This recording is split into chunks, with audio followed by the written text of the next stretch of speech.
figure out how to make this bigger.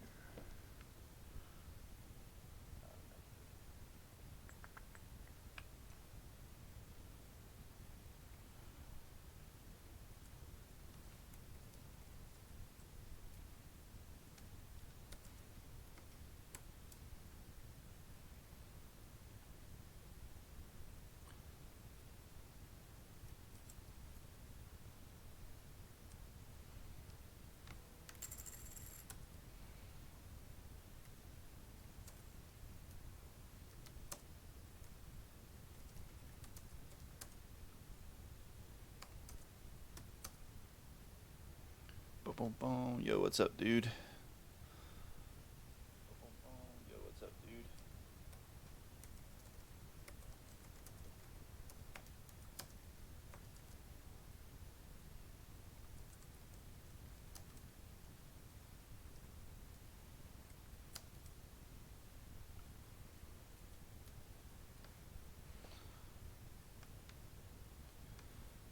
CSGO, are you in MLG Pro, bro? CSGO, are you in MLG Pro, bro? Muted on this end.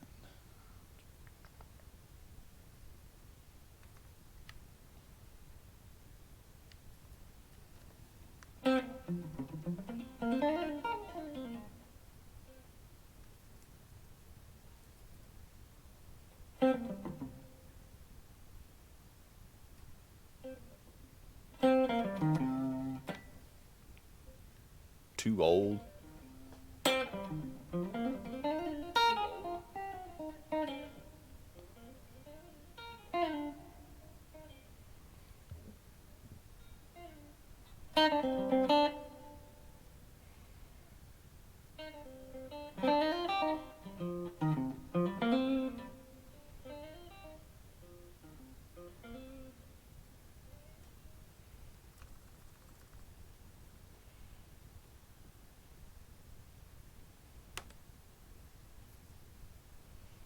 Let me get this link out on Facebook.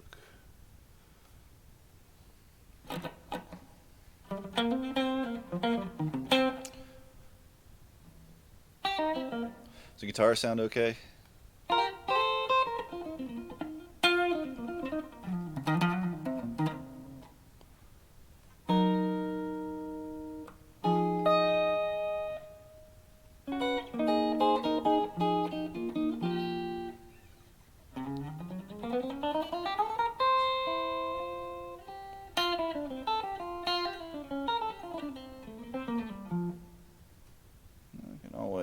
Bring the level up a little. Also bring the microphone a little closer.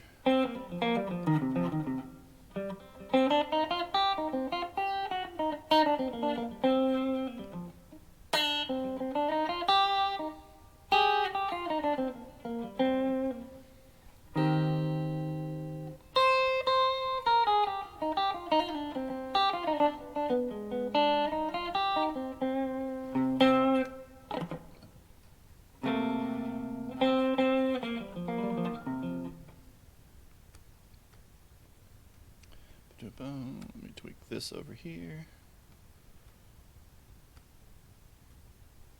Nope, go away. Don't want. Is that better?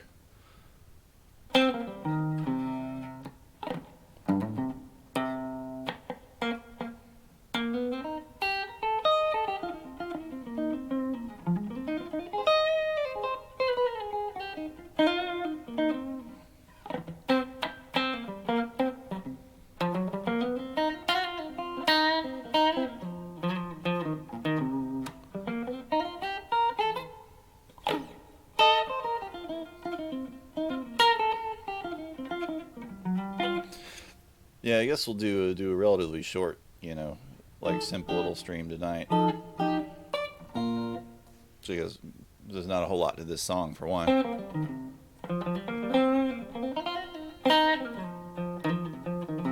After we do our warm-ups and stuff like that, since it got started a little later than I wanted to, but due to some technical glitches.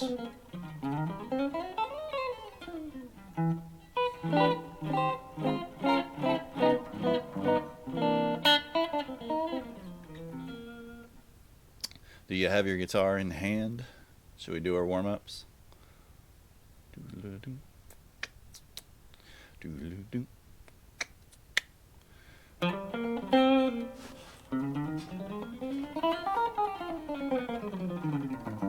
So, recall our standard warm-up is our 1, 2, 3, 4 type exercise. Get our left hand nice and limbered up, and alternate picking with the right hand. 1 finger per fret in a group of 4 frets. Start off nice and slow, and then gradually bring the tempo up.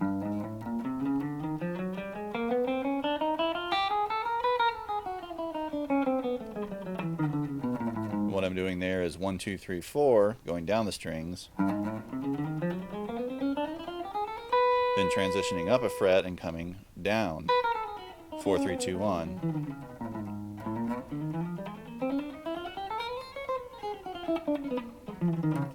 Kind of making your way as far up and down the fingerboard as you want to.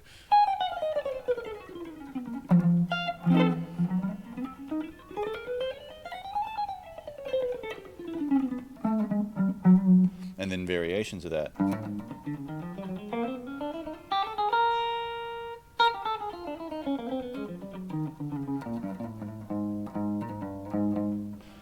Then once you do that, you can run some of your scales, if you know scales, that is. The particular tune we're doing tonight is going to be using the minor pentatonic scale predominantly. So you can move through it that way. Hold on, I got a little shadow coming from somewhere, so we can figure out where that's coming from.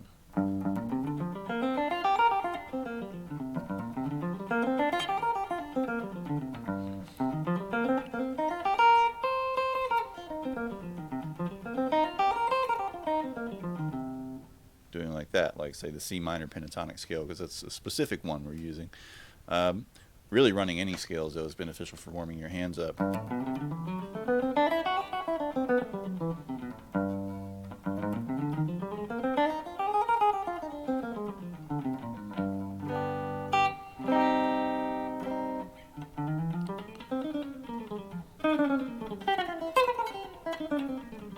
Any variation you can concoct of that type of exercise. Then perhaps more economy-oriented exercises. Sweeps and arpeggios, those types of things. Or just straight pull-offs and hammer-ons. You know, those types of things.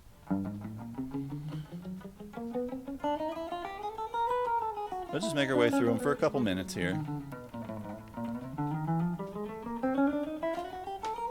Get relaxed, get limbered up, get synchronized, get a little less sloppy than we might be otherwise.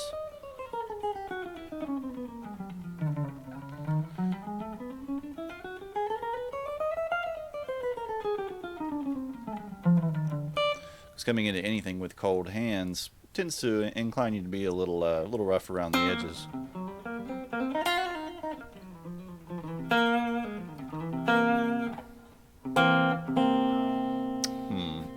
Is that shadow coming from this laptop, maybe? Where is it coming from? See if that changes it. No, coming from this one. Let's change the angle a little bit. See if that helps. Helps a touch. Hold on, I'm going to adjust one of the lights really quick.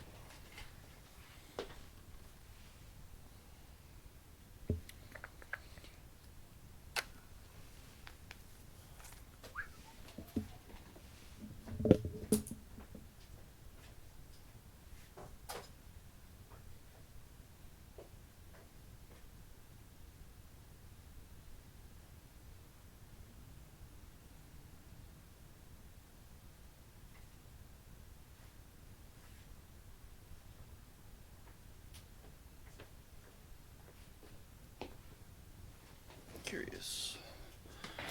See if that helped.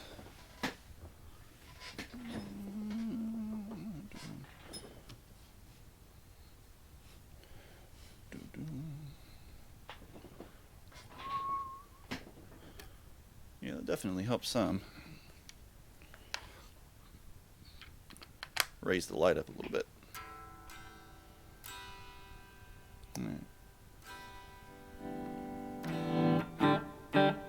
back up.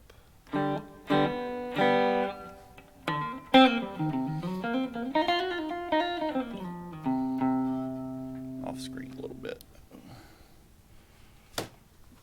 Let's adjust our webcam a touch.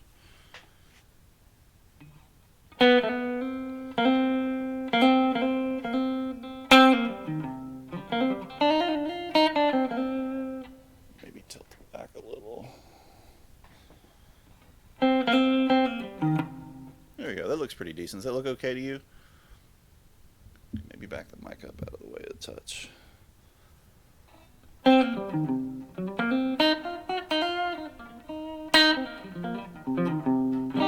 Yeah, I think that got rid of, raising the light up kind of got rid of some of the shadowing coming from the backside of the screen here. Does mean if I move the guitar wrong, you get some glare from the light, but, you know, oh well.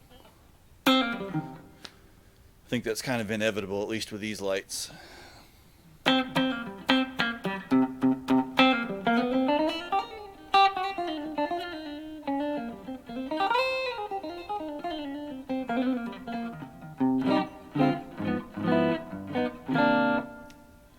Alright. Let me check something here. You good and warmed up? You ready to get started on the tune? Refresh over this way.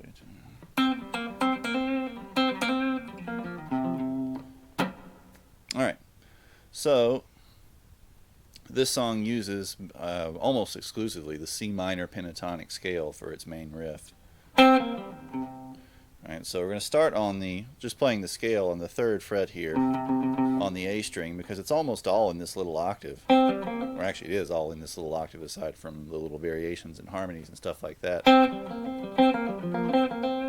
So we have this one octave of C.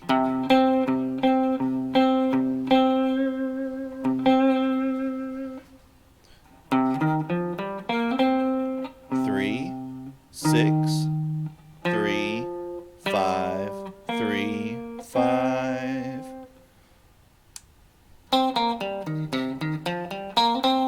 That sounds probably a little better for this.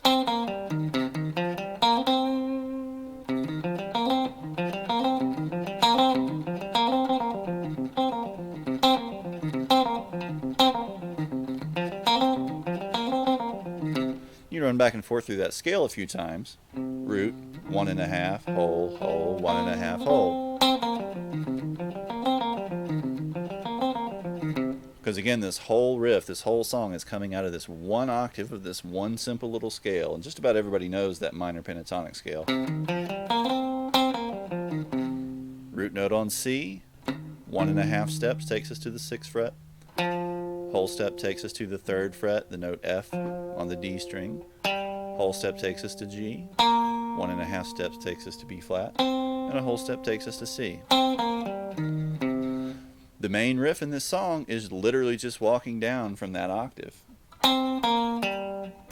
We skip, though, this 3rd fret. We go to the 6th fret. We give it a little bend. Then the root note.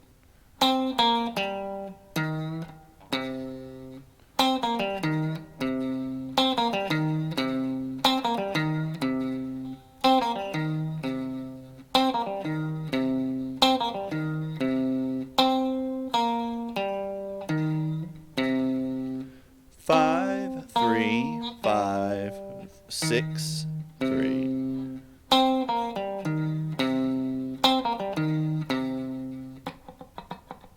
So you get 1 and a 2 and a 3 and a 4 and a... When we play it kind of at tempo.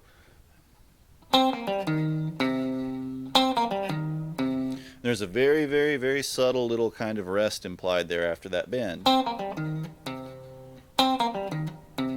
And this is a sort of song that shows up at jam sessions and stuff like that all the time, so you hear a million little tweaks and variations on how it's played and little fills and stuff in between. Even if you watch the meters themselves play it, we'll see them play, Leo Nocentelli, the guitar player, play all kinds of fun little things in between. You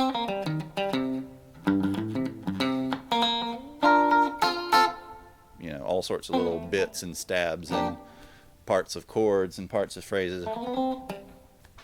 Which it's a really good framework for that, because the basic riff itself is so simple that there's really only one chord in the whole song, this sort of C7 or C9 groove, which is why it's popular at jams. You can play pretty much whatever you want on top of it.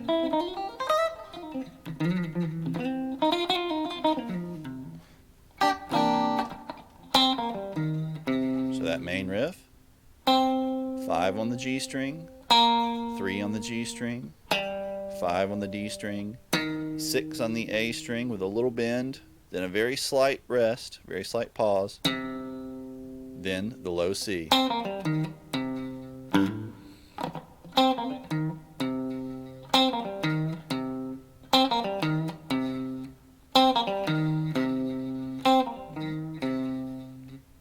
You almost want there to be a little bit of swing to it, rather than playing.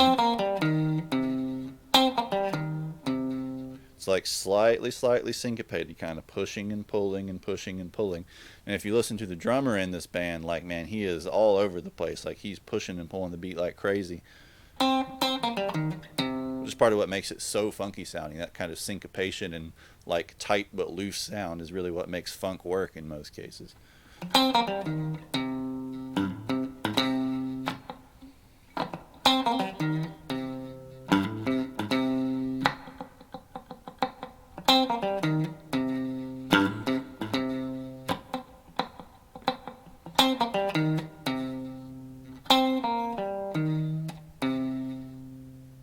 How you doing with it? Let me know in chat. Or if I need to show like close-ups or slow it down again or anything like that.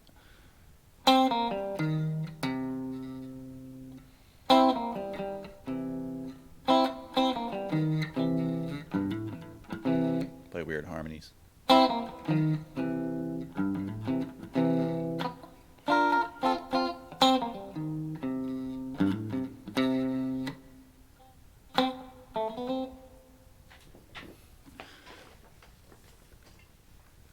It's not really even like bending to a full note.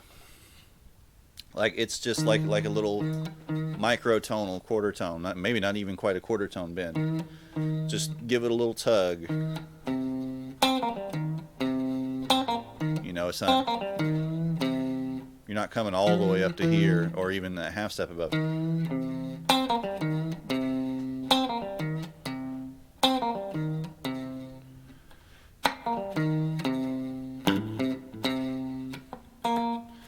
You got to get the rest, so you learn to really sort of feel and intuit the rests in this kind of stuff, you know, because they make all the difference in the world.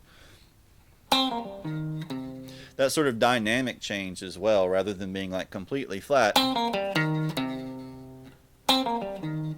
Sort of have the dynamic fall a little bit as it moves toward the root note and then pops back out when we hit that root note.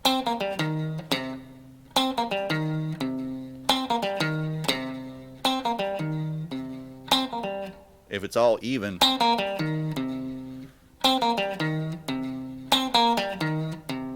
it tends to sound sort of one-dimensional, like it doesn't really breathe and doesn't really sort of lock into the pocket the way that it should.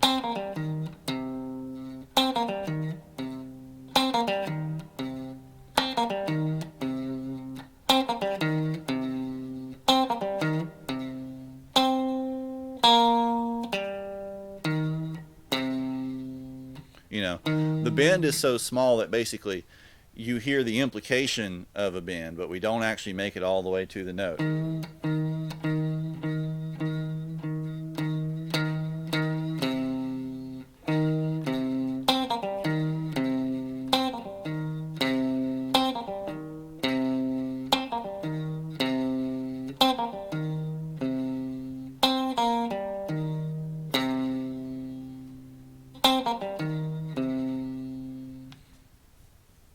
Right, really, really small, really subtle.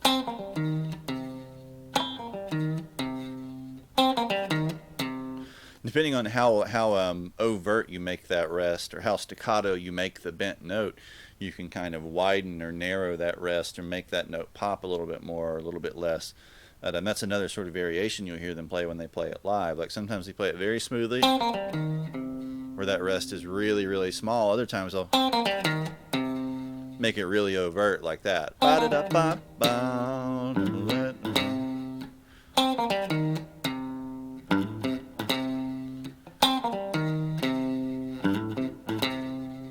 Depending on how much you do that, it kind of pulls you along with it in different ways.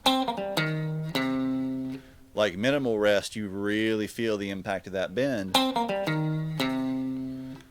before it releases down to the root. With a longer rest, that has sort of a different effect. It's almost like taking a breath. So you get a different kind of anticipation.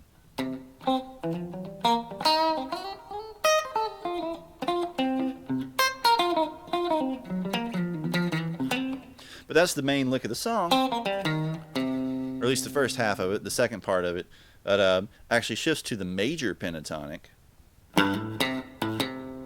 But it's very, very simple. We drop down to the 3rd fret on the E string to the note G, and you go up to the 5th fret, then up to that C root, 3rd fret A string, back to that 5th fret, and then back to the A string again.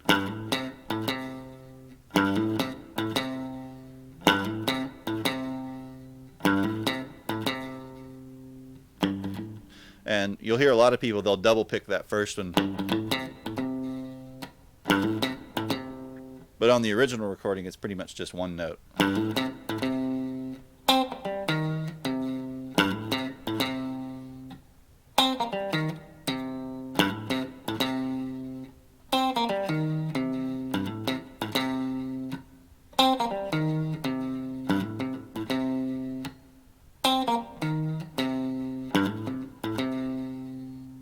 So 3 5 3 5 3 G A C A C.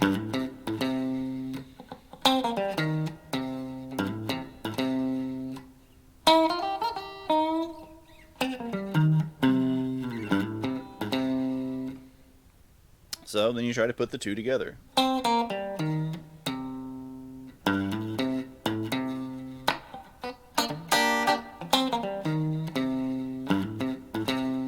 So 5 3 5 6 3 3 5 3 5 3.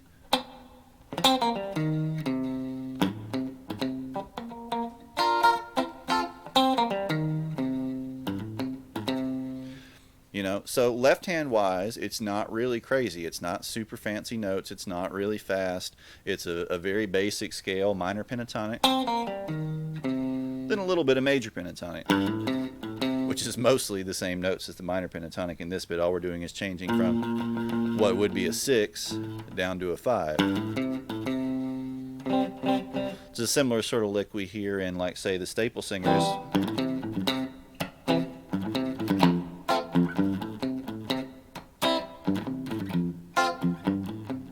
And lots of other stuff, like R&B and funky things use that type of kind of little tag quite a bit.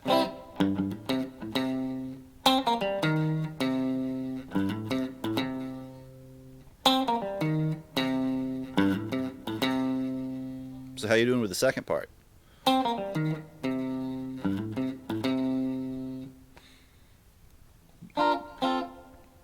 So after that, we just have these two little chord stabs before we get to the bridge section.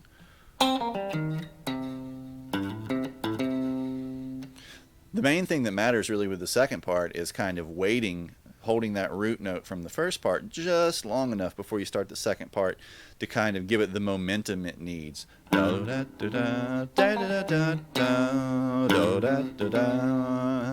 you started a little too early, oh goodness, nose is itching.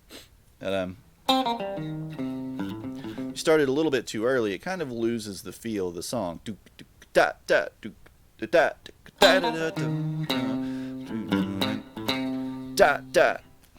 If you actually listen to the song, you'll hear the drummer. He has a very interesting way of placing his sort of accents on the snare and stuff. Which will make the whole thing fall apart if you don't time it quite right.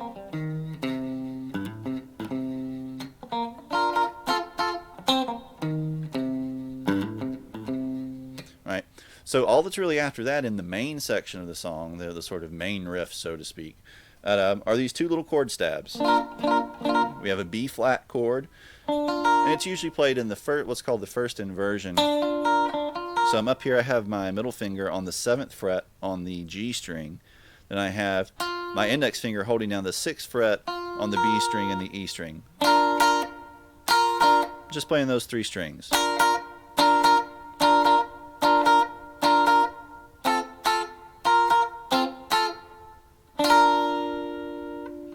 And it's actually similar to like a bar chord shape, like a B flat bar chord type shape.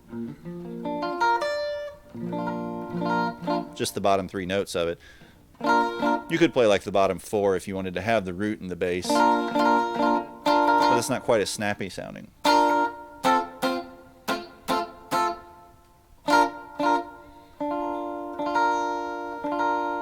So 7, 6, 6.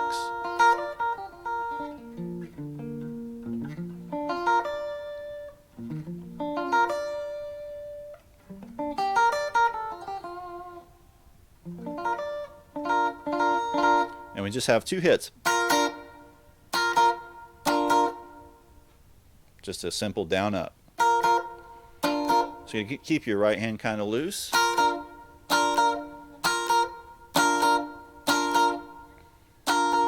And then I'm muting the strings out with my ring finger afterwards.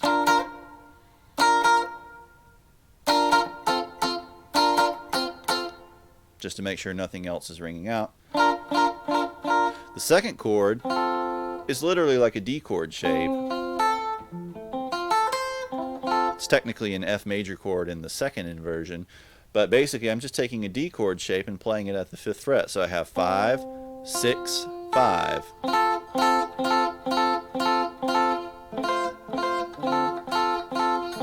And again, you could play like, say, your ring finger on 7 if you wanted that in the bass for a little bit lower note, but not quite as percussive.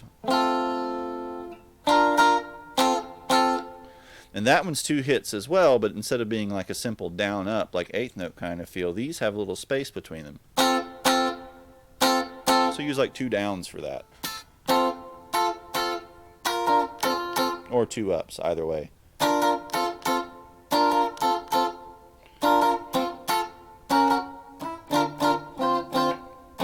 Now, if you watch him play live, one thing he likes to do is he likes to occasionally add an octave here up at the 8th fret with his pinky. So you get, which gives it the effect of ascending instead of descending, which is kind of neat. Especially if you add that bass note in. But in the original one, it's just...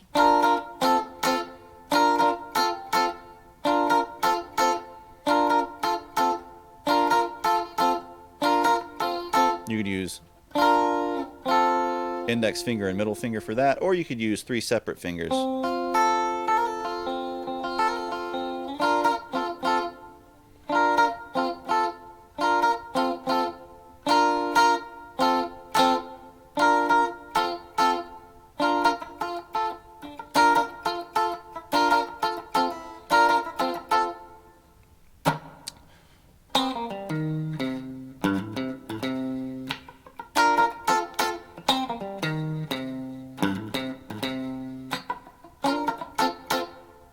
And one thing I like to do is to add in like a little bit of fill, like muted strings in between, because that starts to bring a very, very percussive kind of effect.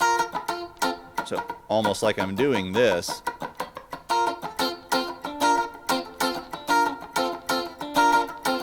Just playing down, up, down, up, down, up, down, up, down, up, down, up. Flicking the wrist up and down. And then controlling what rings out with the left hand.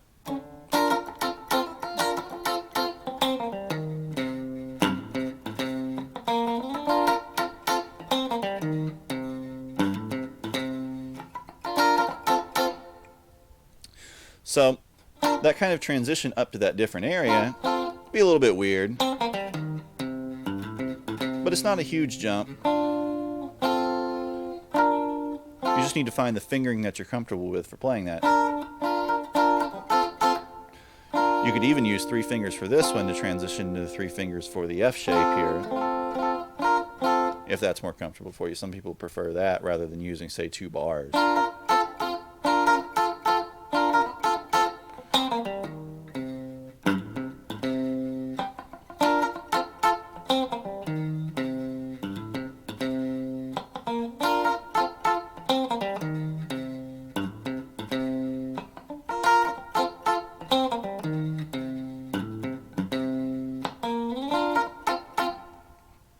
So if we take each individual part so far, we have 5th fret on the G, 3rd fret on the G, 5th fret on the D, 6th fret on the A with a little bend, small, tiny, tiny, tiny little rest, then 3rd fret on the A,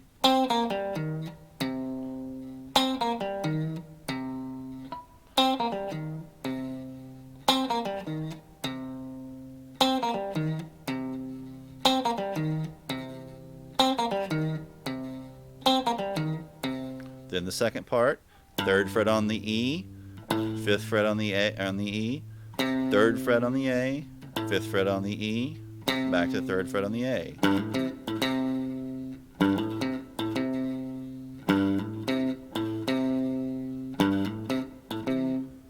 Hey, it's Bert. What's up, Bert?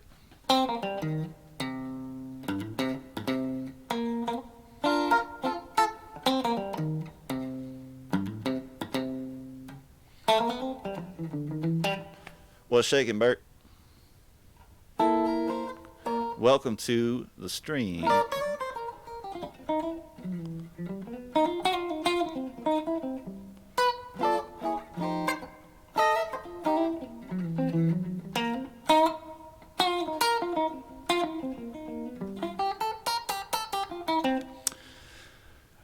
Just on here, jamming a little bit. Hope you got your guitar. You can play along with me and keep watch. And whoever else is watching, somebody else is watching. Let's see if it'll show me. No. Half the time the thing doesn't even show me who's in chat, or it shows me just like the bots in chat or something like that. But we just kind of got through the first couple parts of the song, but they're fairly easy. So we can review them again, no problem.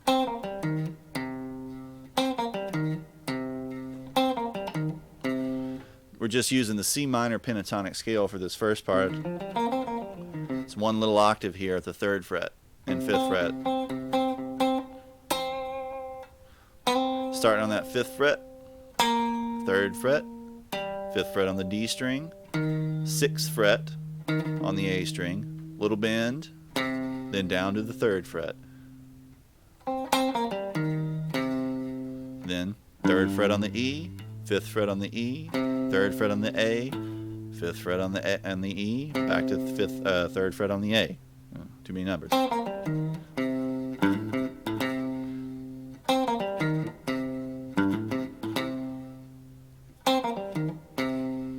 Yeah, we know guitar players like the pentatonic scale now, the minor pentatonic.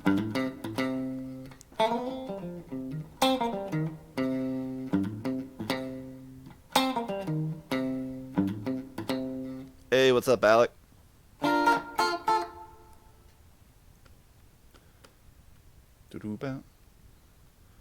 Let me see something. Where'd that go?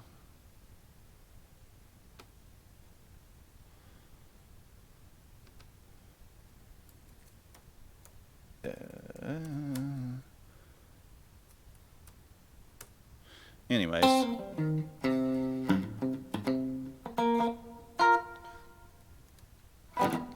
So, that's our first main part.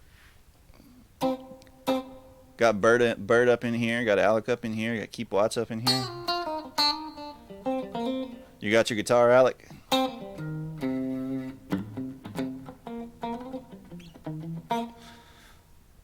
Bert, you got more than one guitar, I know. You should keep one in standard tuning at least. You're playing everything in drop C.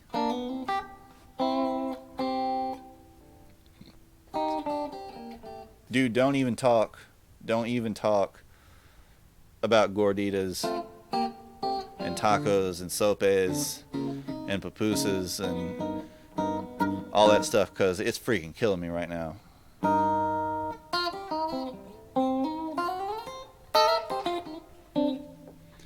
Absolutely killing me right now. Don't even have any hot sauce. That's the worst thing. P. Willie. Is it P. Willie style?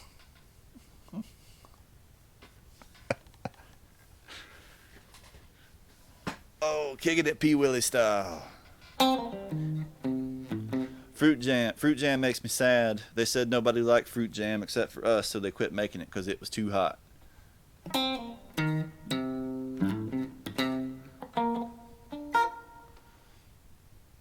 Man.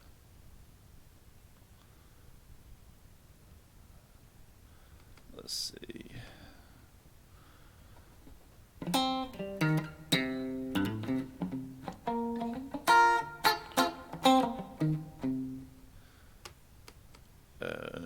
Hold on a minute.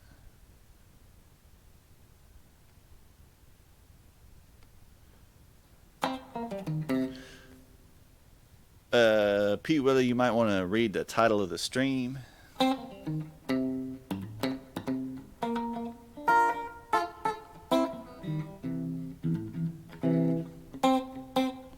Because it's like literally there. Now, what you talking about? White people love mayonnaise.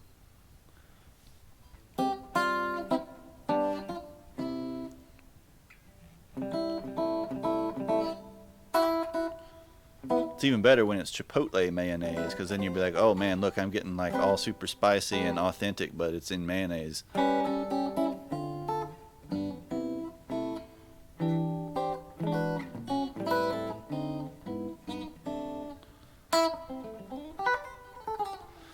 The mayonnaise actually most likely originates in Italy, actually, northern Italy.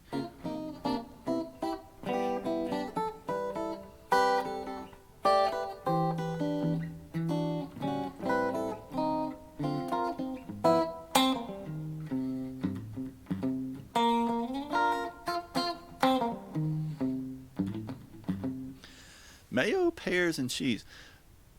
That could work. Could work. It depends on the cheese and depends on like how exactly you're going about this. Are you making like a sandwich with slices of pear and mayonnaise and cheese in between? Or are you like dipping a little bit of pear into the mayonnaise and then like eating it with like a little piece of cheese on it? Because you could totally get away with that.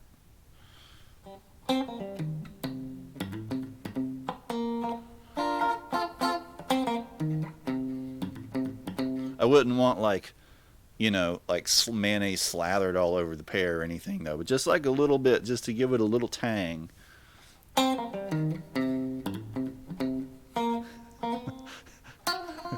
Total music related discussion. And not like you couldn't use American cheese either. That'd be horrible. Oh no. See that doesn't fly.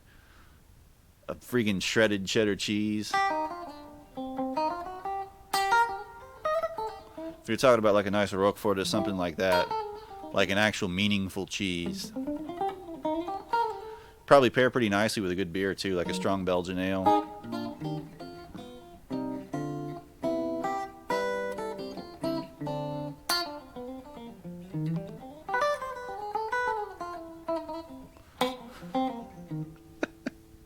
Oh, Jesus.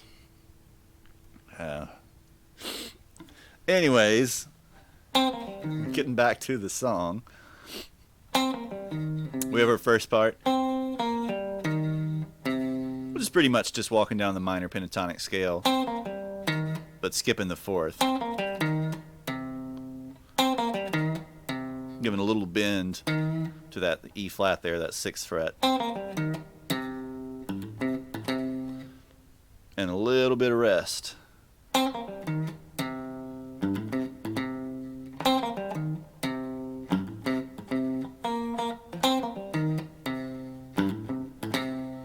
Then our second part, 3 5 3 5 3.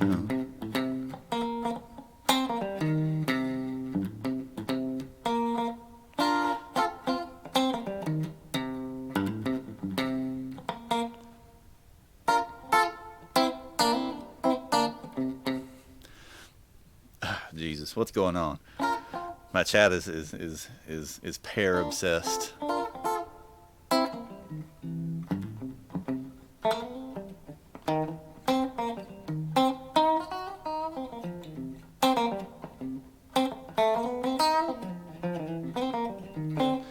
Oh, Jesus.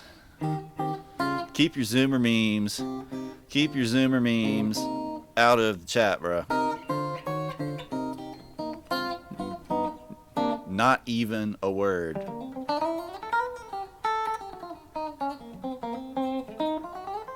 not a boomer, I'm an angsty millennial.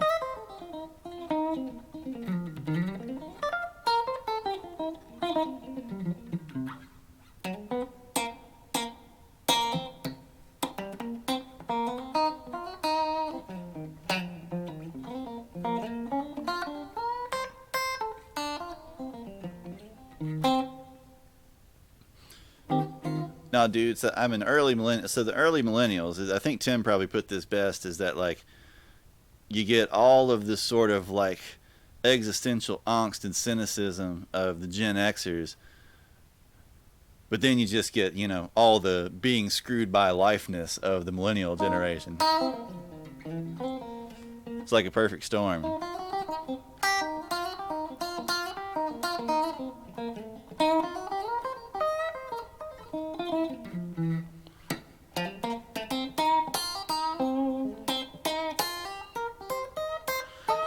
Are you a 28-year-old man? You can eat a chicken sandwich if you want to.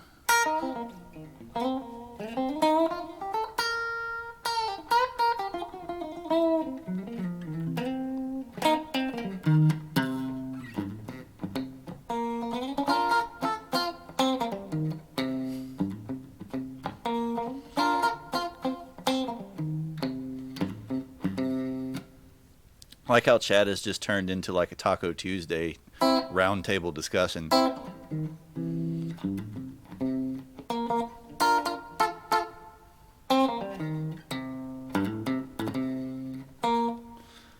Anyways, getting back to the tune, if you have your guitar in hand.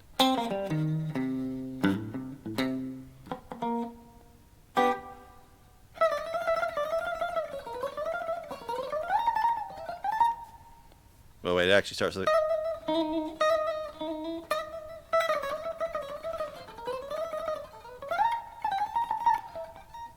Anyway.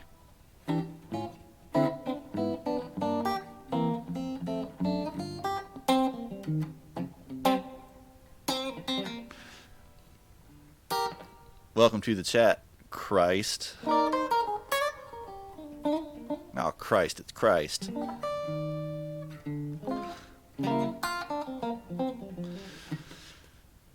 Bert, every time you show up, you got to talk about your grandpa's Johnson. How's the action on it?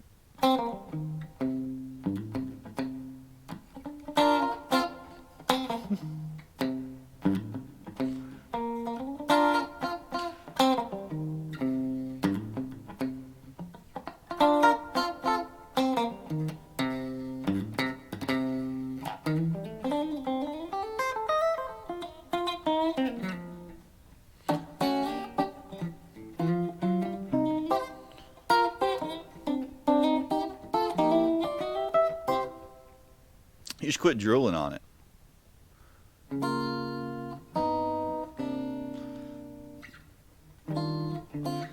Brett, you think you might need to adjust the truss rod on your grandpa's Johnson?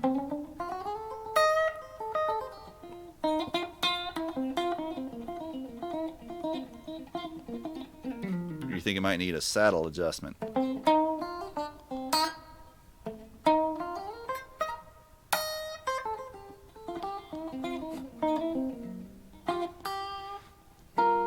Why bother, P. Willie, if guitar brings you no joy? Grandpa's guitars. We're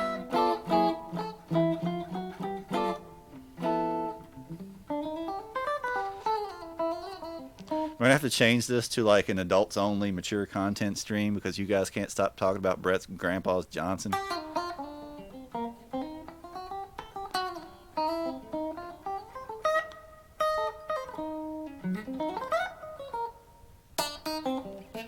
No, because then you'd well, I don't know what you'd see on your end, but I thought you had to like click something when it was like when it was set to 18 plus or mature audiences or whatever. Plus, it's supposed to be a guitar instruction stream, not a stream full of filth.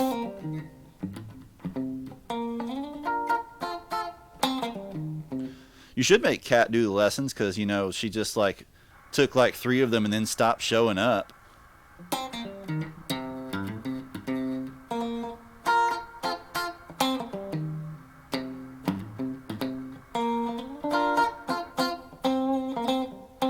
I'm sure she needs to practice.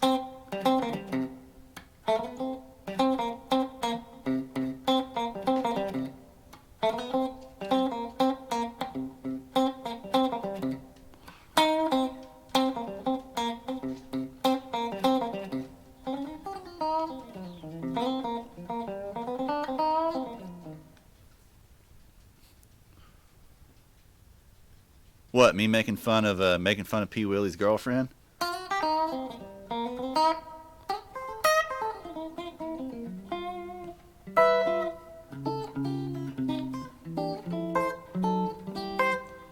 I mean, clip whatever you want as long as it's not just like a loop of me sneezing.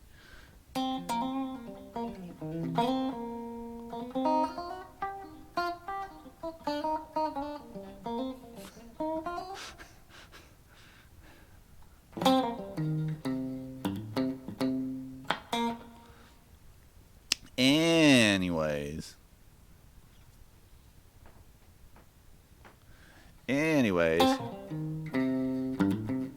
got her main lick.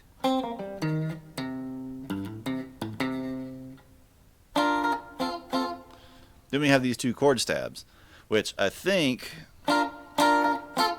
you guys weren't in here for yet when we were talking about doing little chord stabs.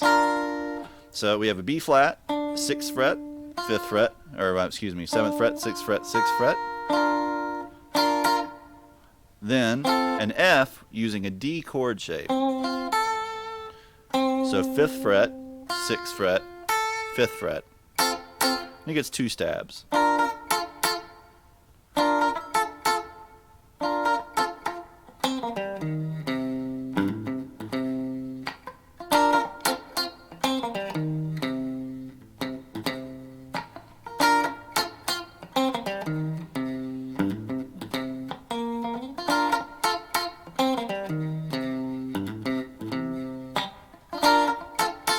We do that whole little sequence like 4 times, and that gets us to the bridge.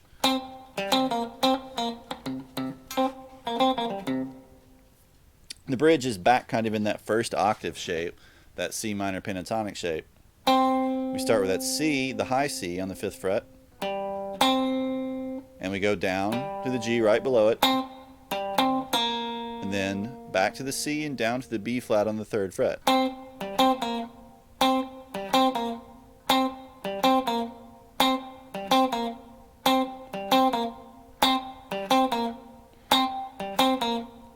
Then we do the C, B flat again.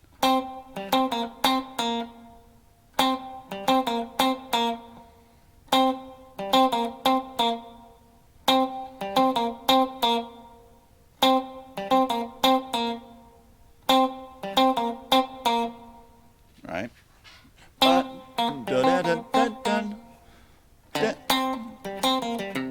Then the second time, we have C, G, C, B flat, G, low C.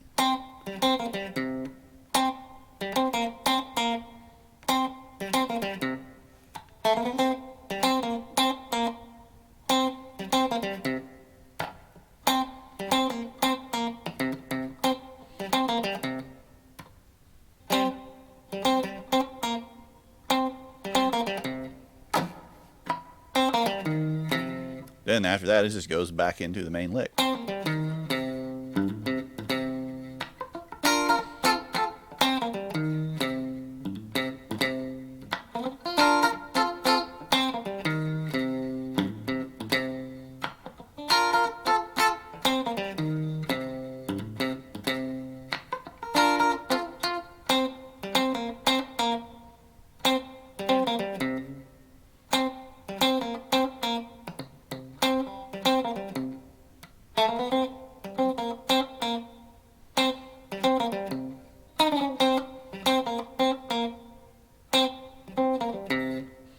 Those simple little fills are just chromatic walk-ups and downs, which are common little sort of tricks the dude throws in. Not so much on the original recording, but on later recordings and live performances and stuff. The original recording is very, very spare, very minimal. There's not actually a ton going on. But that was also like in the 60s.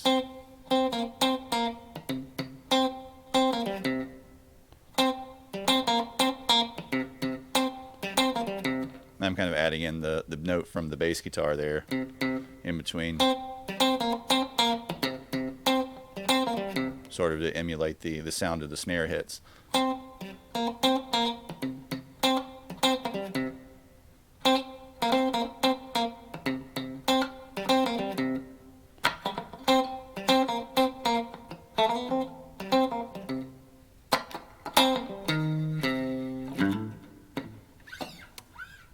Oh, Brett's way too.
Pretty much it. 2 parts, aside from the sort of little chordy jam, little chordy interlude where the organ solo and stuff like that kind of occurs, which is pretty much just 1 chord.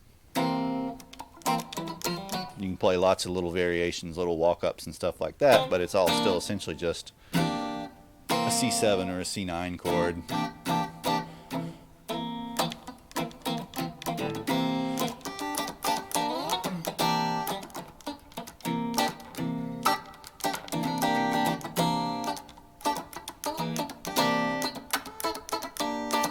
Throwing millions of variations of that.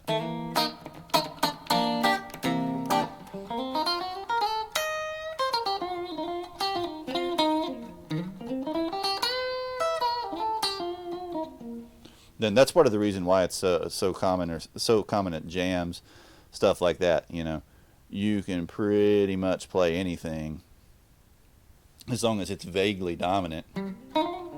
Minor pentatonic, major pentatonic, major and minor blues, diminished scale, mixolydian. pretty much works. Heck year. Is that like a British way? Like an old British lady or something from Yorkshire saying heck yeah.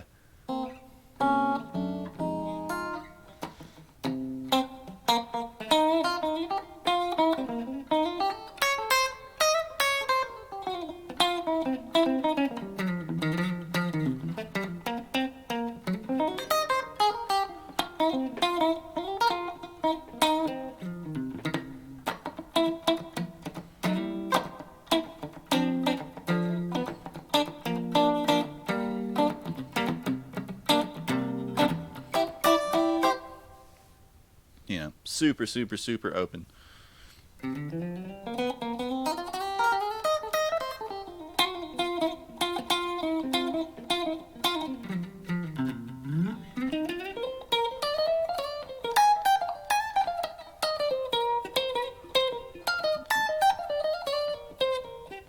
Nice Dorian sound on top of it.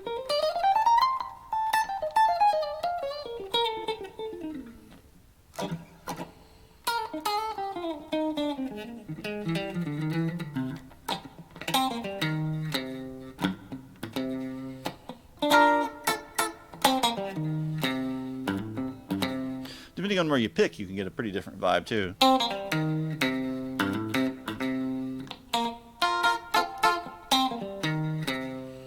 Get a little more spit and twang if you pick back near the bridge.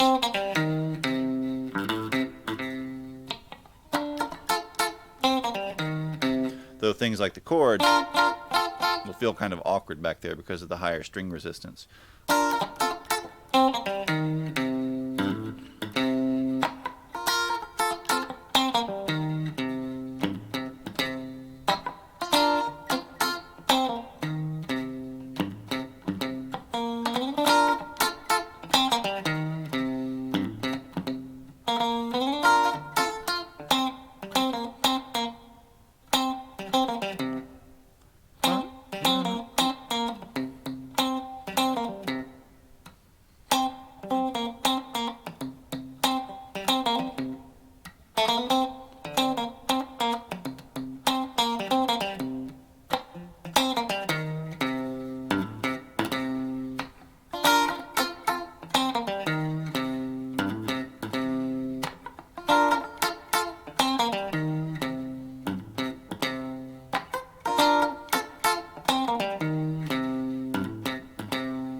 Basically, you do each of those sections like 4 times. The whole song's only, 3.5 minutes long, something like that. So, do the main riff, do the bridge.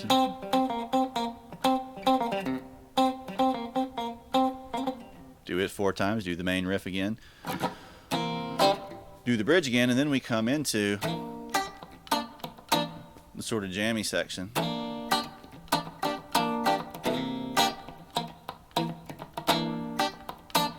So we have at core, at root there, a C7 chord.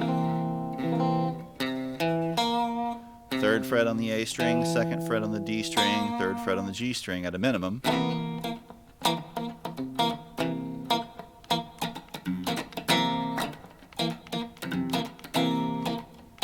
But you can nicely add the octave, the C at the 1st fret on the B string.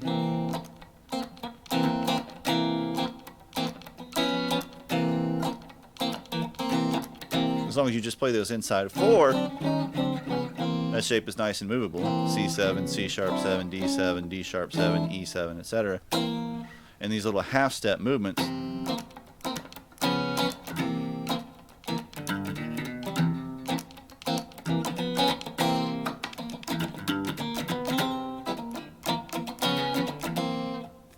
give it a nice little bit of tension. And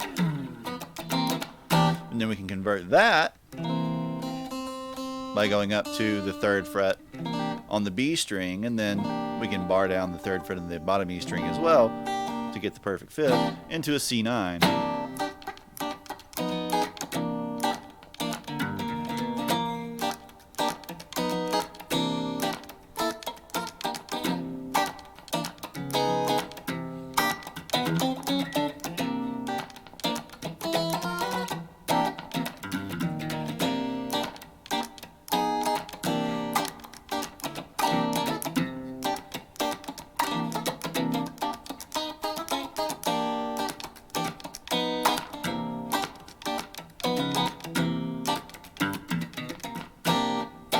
pretty much just grooves on that. It just jams on that. The bass moves around. The organ solos a little bit. But millions and millions and millions of variations that can be played. But it's a fairly straightforward...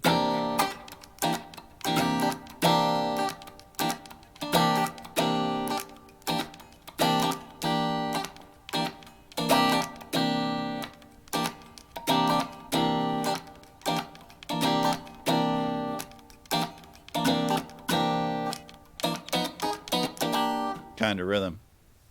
So all I did there was I just slid it up a half step, right kind of on the upbeat there at the end of the measure.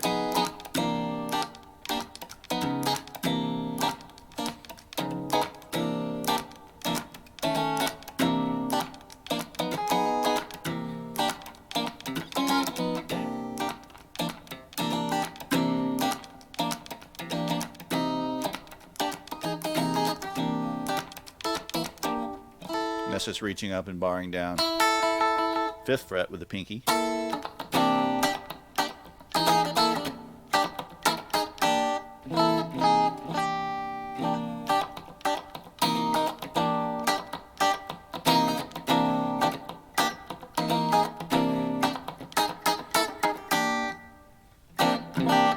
Like that. Then with, say, your middle and index finger, you can kind of emulate what the bass is doing there underneath that groove.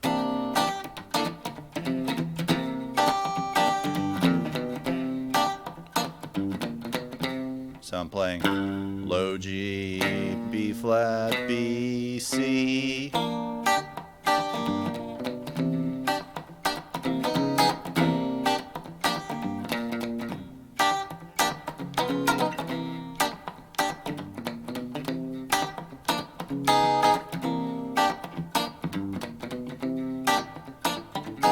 So even by yourself, even without the band, or like if you're just playing along with a backing track or a drum track or something like that, lots of little things you can do in that position to sort of fill out the space and make your guitar sound bigger than it is, make it sound like there's more going on, more involvement than just kind of...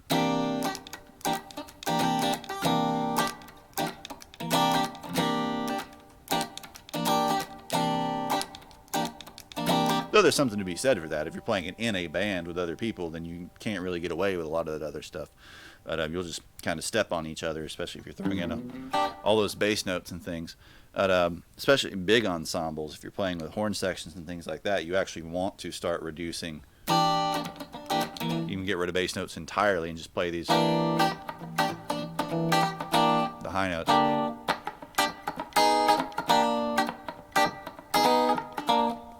Just to be like a little percussive punctuation.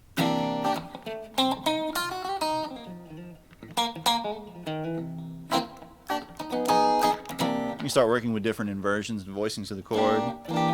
First inversion, which would translate to like a half diminished chord shape here at the 2nd fret, like an E diminished.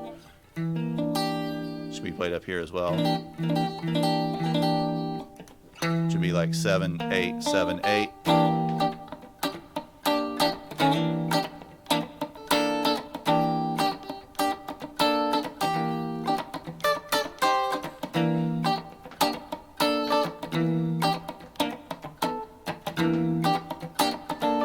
A little more dissonant if you play it up there.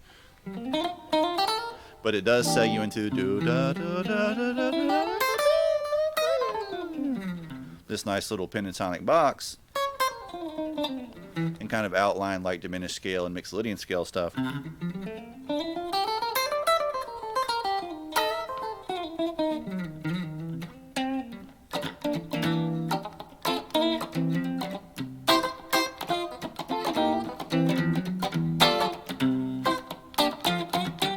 You can also take, like, say, the octaves of the arpeggio and kind of move chromatically between them.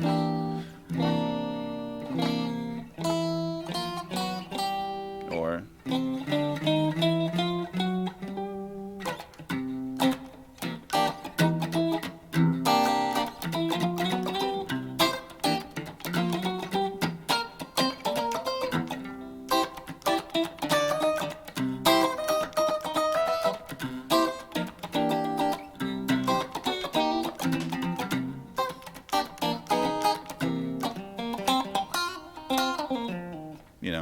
leaves you tons and tons and tons and tons of space to play stuff on top of it. So let's talk about some of those in a little more detail. Like, we can obviously, since the main song, the main sort of jam of the song is in that C minor pentatonic, but we can easily use that. And the C minor blues really has a little more character to jam and improvise on top of it.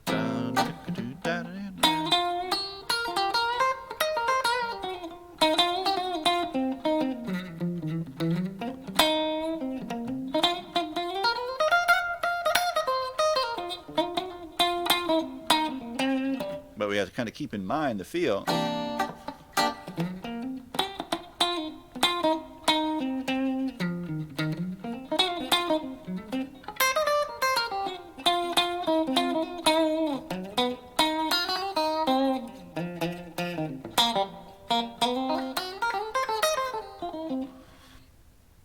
But things get a lot more interesting when we integrate that with the major blues, which you already have in the main riff as well in that second part. That transition to major. So once we start...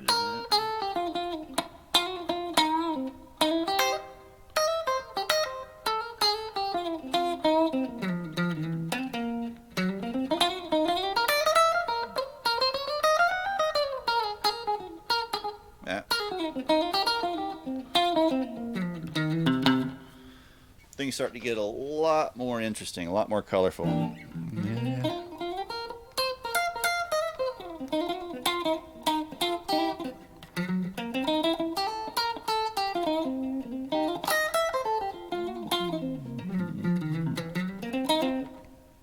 And once we do that, we start to pretty clearly see Mixolydian,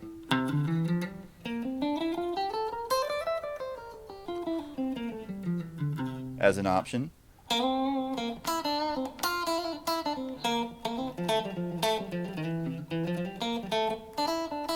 little brighter, happier sounding, more jam bandy kind of sound. You know. We start to see Dorian as an option.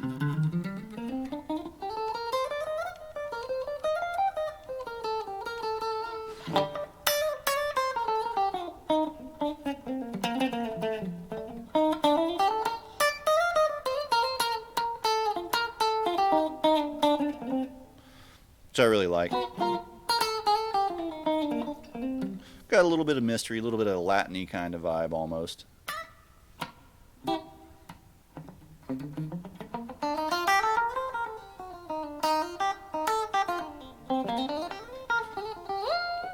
Well, considering the origins of the name, like the names Dorian and Mixolydian and Phrygian and whatnot, I mean, we're not just talking about classic literature, we're talking about the classics.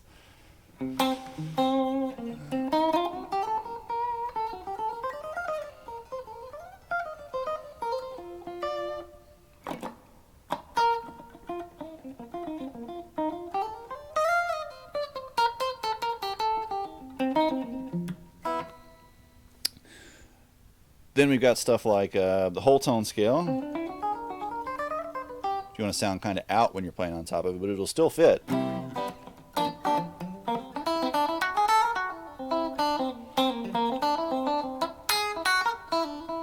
So at least when we get to the sort of higher registers of it.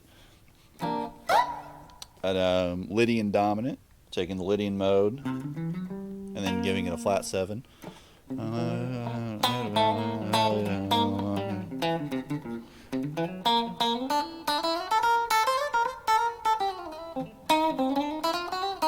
Most of those, though, are better used kind of to sort of spice up the little more normal sounding stuff, like the blues scale type stuff, rather than lingering exclusively on them. They'll definitely sound pretty funky if you just sort of stay on.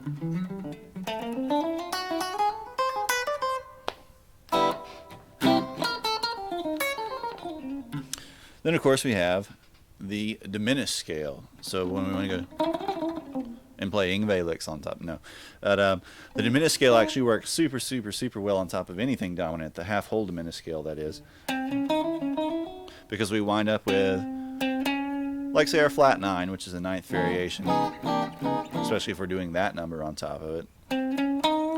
Our minor 3rd, which is in the minor blues and minor pentatonic. Major 3rd, the flat 5, perfect 5, major 6, minor 7. So it's got tons and tons of notes that are occurring in the sort of chords and scales that we can use other than that. So once you kind of get it under your fingers and start to hear some phrases with it, you can find some interesting things to do.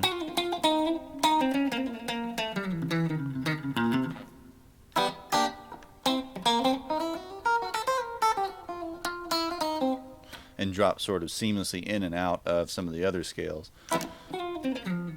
Generally, if you bring it home to one of the blues scales or that sort of combination of the two major and minor blues scales too, it'll sound really good because you use something a little colorful, a little out there, like the Dorian or the diminished or whatever, just to grab some attention momentarily to get some interesting passing tones and then drop back down into something very familiar and concrete.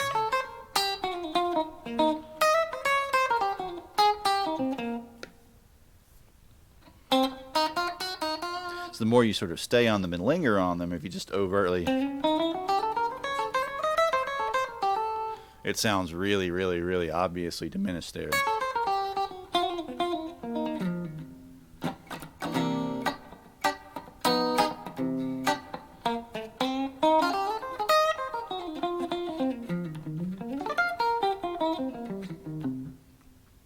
You know, but typically at that point in the tune, everybody is just kind of jamming on it. You know, people will take solos over that one chord, and there's just so much room, so much you can do, and most people tend to overplay. That the fun thing to do is to intentionally sort of underplay, like specifically choose like very, very, very concise phrases, and colorful and interesting phrases to kind of lay on top of that groove, rather than play like every note in the world and, you know, sound like you're in like a Fish tribute band or something. Had to get my weekly Fish dig in.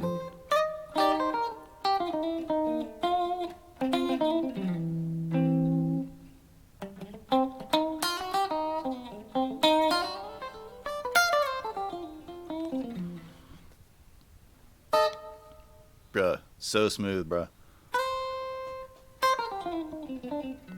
You just don't understand how sophisticated his lines are, man.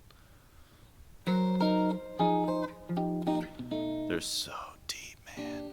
And see, like, it's even deeper because it's a band called Fish, because fish like live in water, which is deep, you know. So it's just like telling you right ahead of time that you're like swimming in an ocean of like musical depth and stuff, man.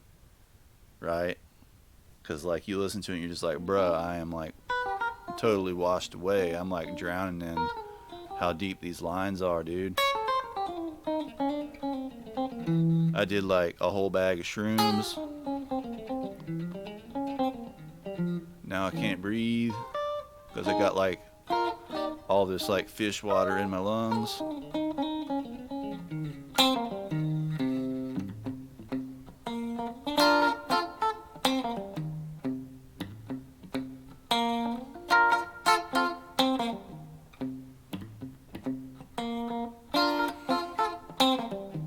No, never heard of Cliffs of Dover, Alec. Is that a place? I think that's a place, right?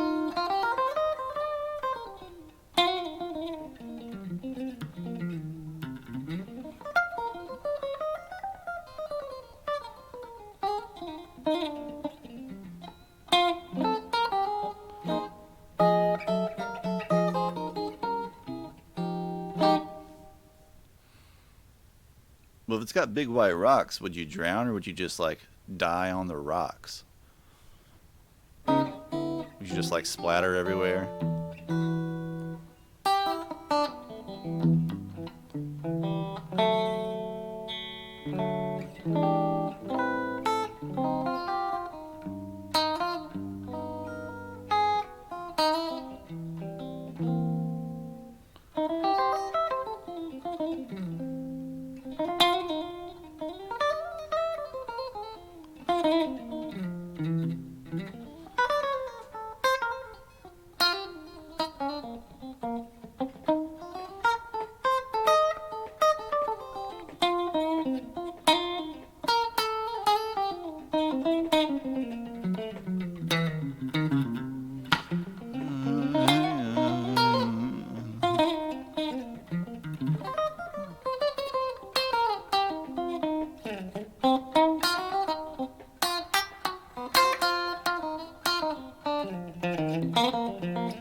You know, the neck pick are properly smooth tones.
But actually, the thing about Cliffs of Dover, unironically, the lines themselves aren't that deep. They're like super, super, super at diatonic. Like they fit the particular chords like really, really, really, really appropriately.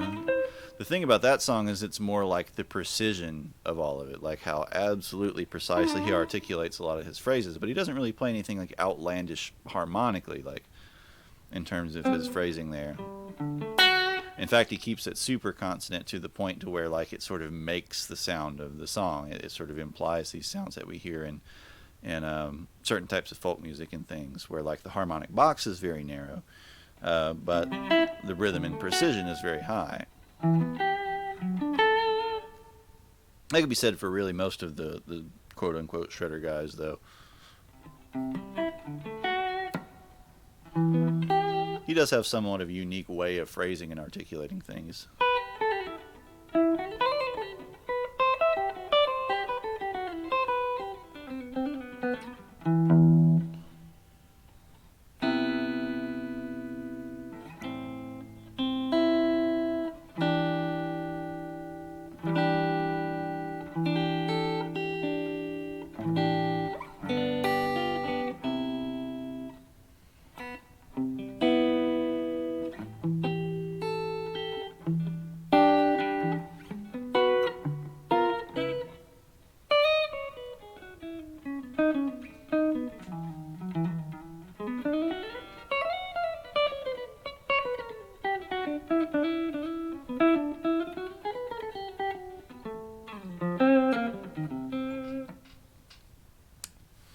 Anyways, let's check.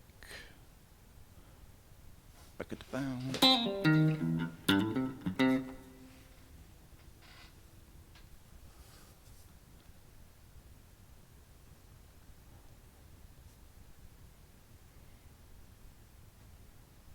See, really, I would largely prefer if both he and the majority of those guys would just not sing at all. For me, for the most part, when the songs that they do have that have lyrics just aren't strong enough. Like I would much rather listen to them just play guitar.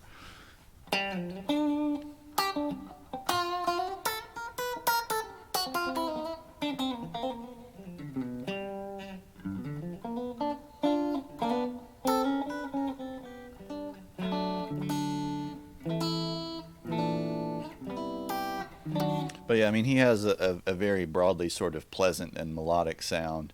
He doesn't ever really get as wild as, like, say, Vi or Gilbert or any of those dudes. And I mean, he's not as close to like those guys. I mean, they weren't really metal exactly, but they were very metal adjacent. You know, Vi definitely had his moments where he was into the metal scene, but that kind of instrumental shred stuff is always like right on the edge of metal with rarely actually like going over into it.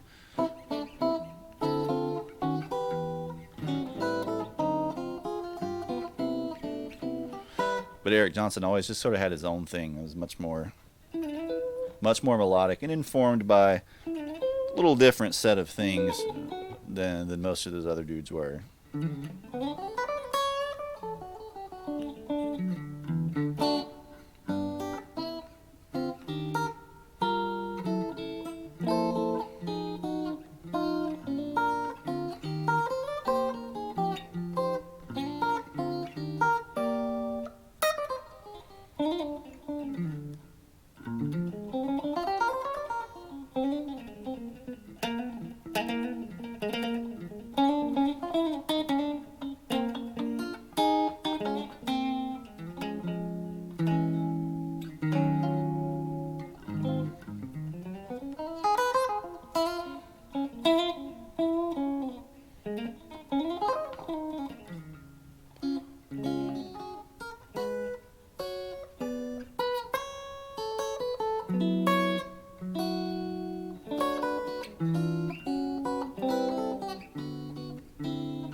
Not really the chord you expect to come before that.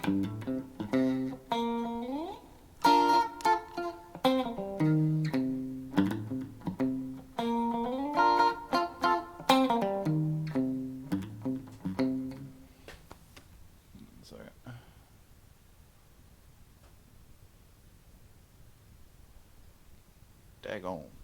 Bert ran out of data. I kind of figured if he was using his hotspot to stream, he was going to run out or hit his cap pretty quick, because like streaming video eats that stuff up. Question is, where's P. Willie?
That's just throwing in like the blues scale, this little holding down that octave, playing them together.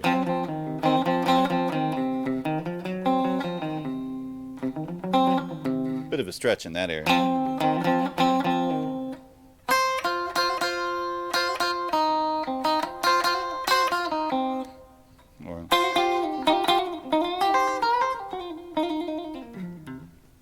A little SRB sounding if you play it that way.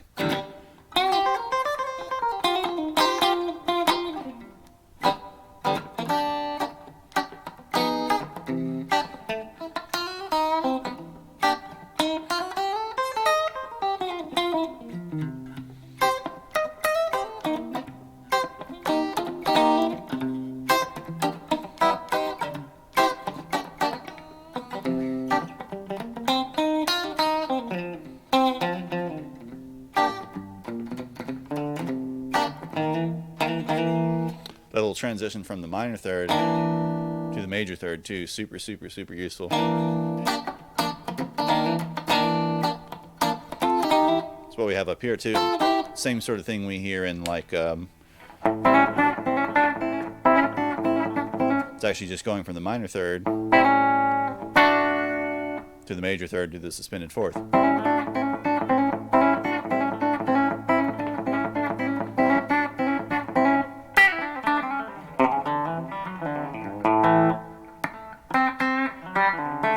A little less mid-range here.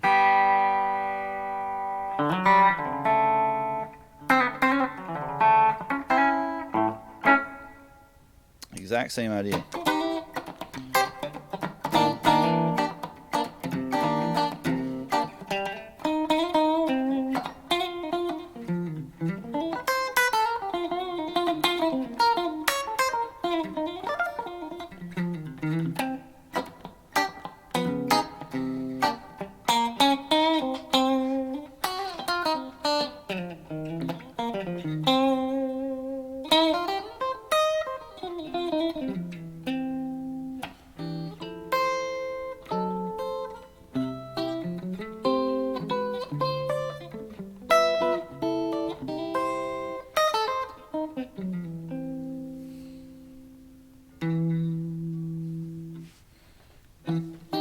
But I mean, that's pretty much all there is to that tune. It's not really a complex tune in terms of what your left hand is doing so much. I mean, the most difficult thing is really making it feel right. Not over elaborating like all the stuff that I just did.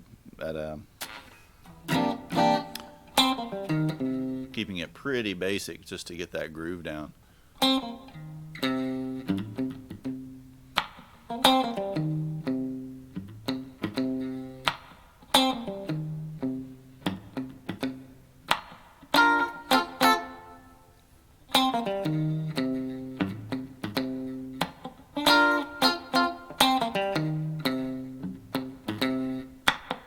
I'm just kind of using my right hand as like a little timer, almost like a little drum there, just to sort of keep the time, keep the feel. If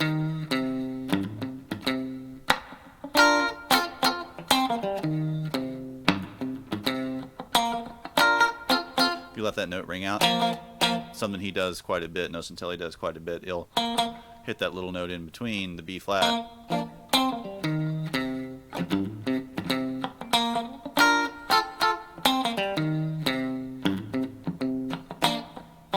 Sort of create these little stabs and pops and stuff like that.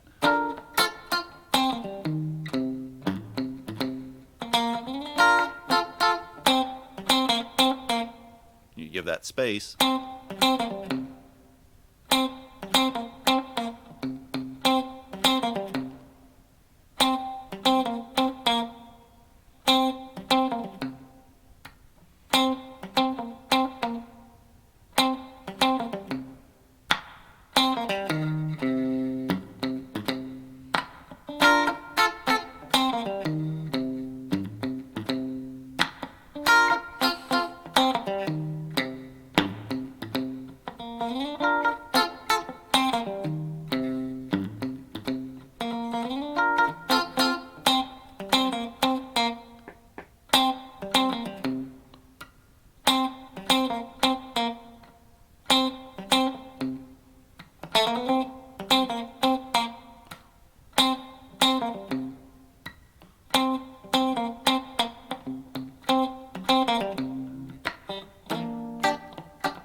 Into that groove, pretty much on out in most cases.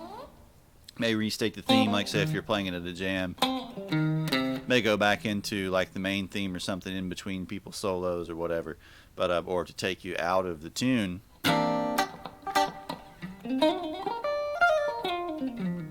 You know, as people are doing whatever to sort of mark different sections. But that's it, and that's why it's such a great jamming tune.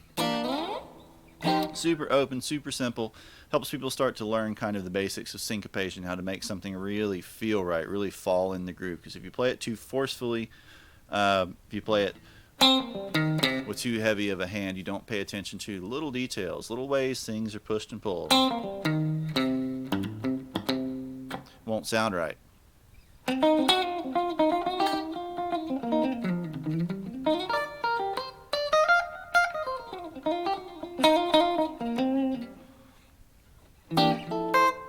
But also a good intro to just kind of funk playing for a lot of people, compared to some other stuff, which in some cases is actually mechanically simpler but rhythmically more difficult.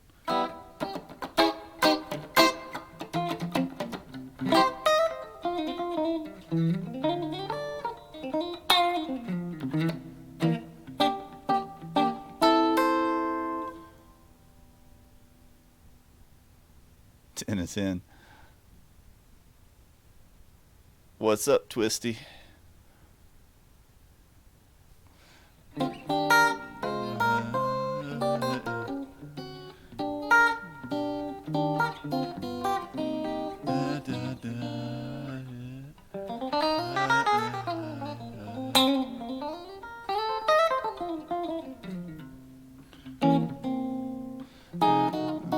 But, you know, part of the reason I went with this song is since we wound up starting a little bit late, it's a very easy song to play through for most people if they play a little bit at all. But the question starts to become like, how do we determine like what to do in the future, what songs to do in the future? You know, do polls. I could just pull like random songs because I know a million songs. You know, could do multiple simple songs, like if we're doing like beginner level or intermediate level songs. We already did Through Fire and the Flames like 2 streams ago, bruh. You were here. But at least the beginning anyway. Oh jeez. But you know, we could do like 2 or 3 easy songs or something over the course of a couple hours, depending on how easy they are, and how many people we have. You know, the more people we got, the more we have to engage and work on getting them to follow along. I also need to get like follow count and view count and all that kind of stuff set up, because I've got like no idea when somebody's following. I have to like actually click their name and go in. Need to get that thing that pops up and plays an annoying sound.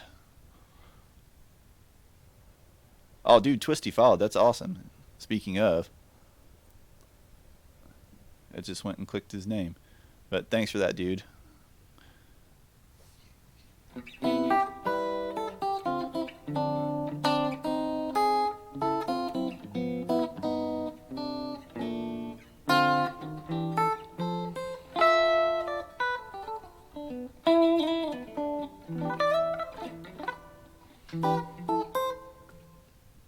How about we just learn a song that's just tremolo picking the entire time?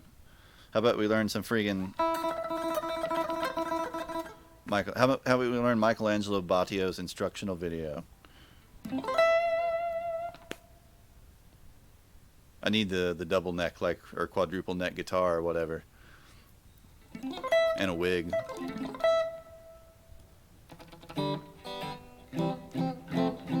Oh, it's a good thing you specified by Nitro, because I was just going to play the actual song Freight Train.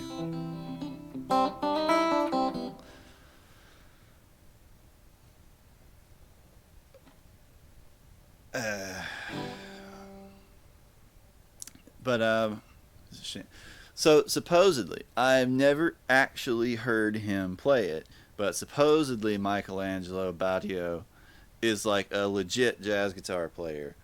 But I've only ever heard him with his wig on. So I've only heard him play like,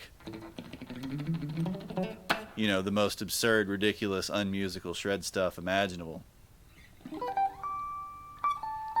But like people that know him, quote unquote, other like shredders and stuff that know him say he's like a seriously legit guitar player, not just a gimmick. I have no way to confirm that though. Should make a documentary about Michelangelo Battio, like call it like, you know, With the Wig Off or something like that. Get a Kickstarter.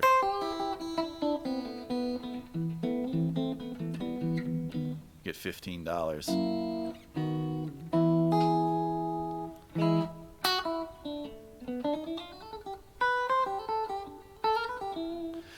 I mean, Miserlou actually Bizzarloo wouldn't be bad. Aside from the fact that like you need everybody following along to be able to tremolo pick to some extent. Like the actual left-hand notes are relatively easy. It's just a simple scalar pattern. You know.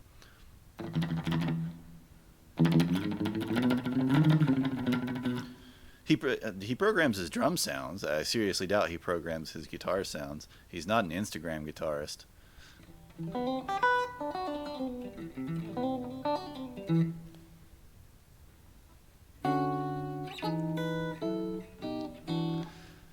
Dude, I mean, like the shredder dude, like a lot of the shredder dude scene, especially like not the big names, like the sort of like second and third and fourth tier guys that like nobody really remembers anymore, that just spend all their time making like appearances at NAMM show booths to show off for Dean or whoever.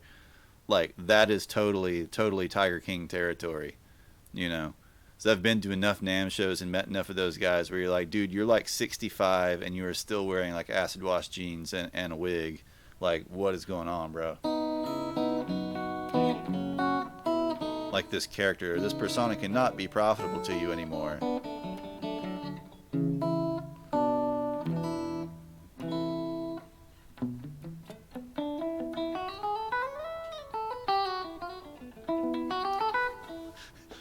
Do a shootout, guitar shootout, wig on, wig off.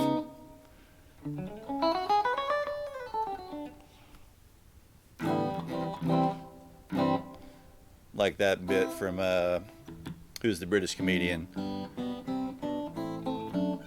Was it Bill Bailey? Is that right? Where he's making fun of the Edge, and he has the thing where he's playing with all the delay and effects and sounds super epic, and then he turns them off and he's just playing.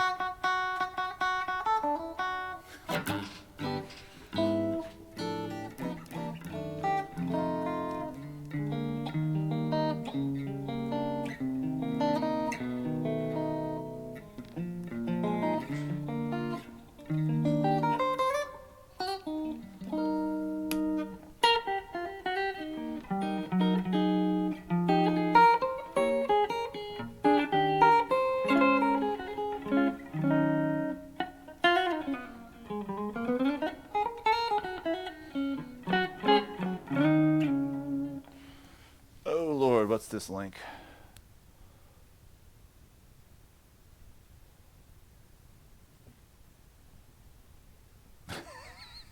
Johnny DeMarco. Johnny DeMarco's the man. Don't make fun of Johnny DeMarco.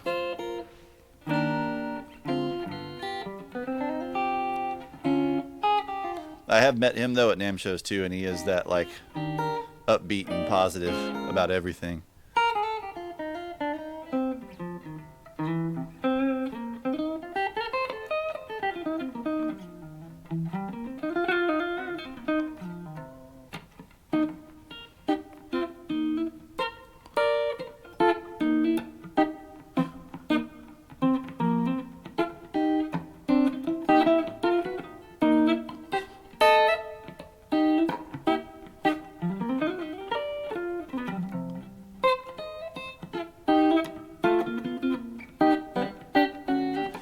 Update the oh, I don't even know how to do it in here.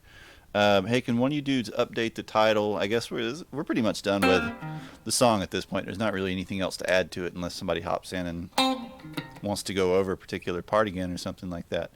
But somebody update the title to like, you know, something about jamming or something. And just say like, you know, let's play guitar, whatever.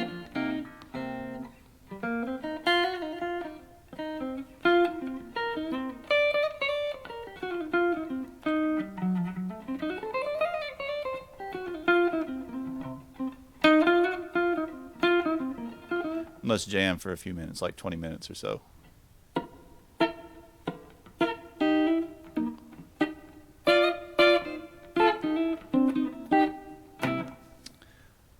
Because I can't remember what button to click in Streamlabs. I mean, I guess I could do it from the browser over here.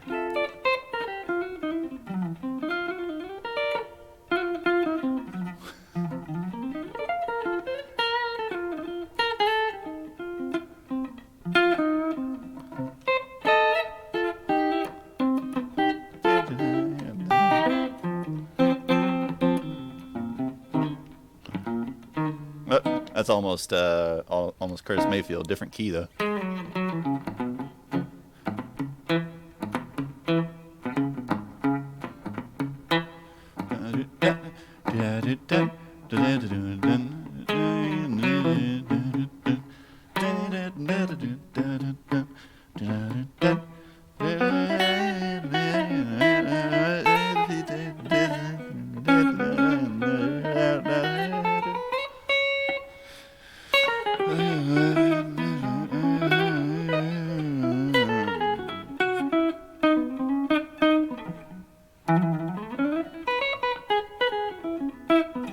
I don't really think there's the explanation's anything special. It's just like, press the edit button and then press the save button or something. I guess I should learn how Streamlabs actually works so I could do this myself and not rely on the designated people to update it.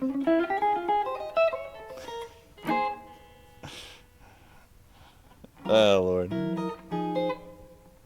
Thanks, Keep.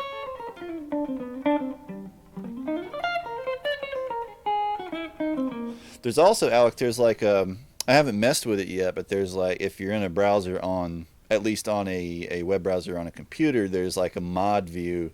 I don't know if there is on like phone or tablet or whatever.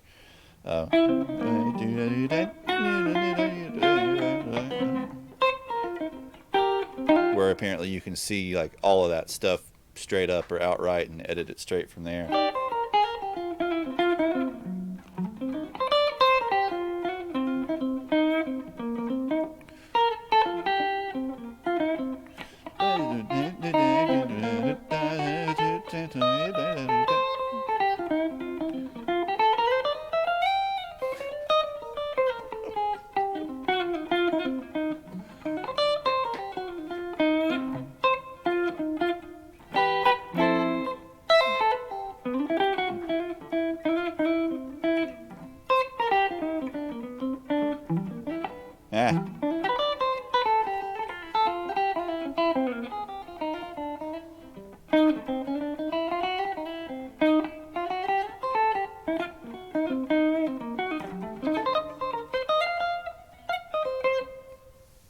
A handful.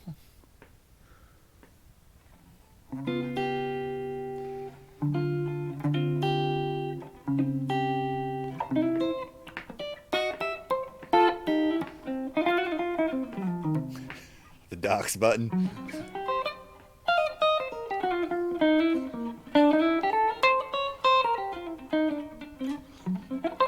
Does it dox you or does it dox the user that you select? That's the question.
Yeah, holy crap, our viewers popped up to like 9 viewers for a second.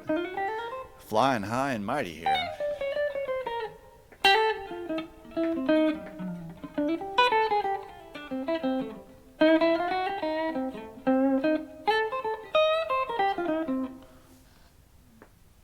We can just get everybody to like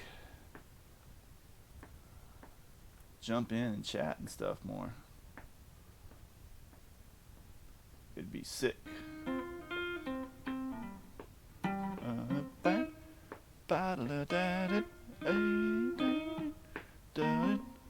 What you thinking now, bro?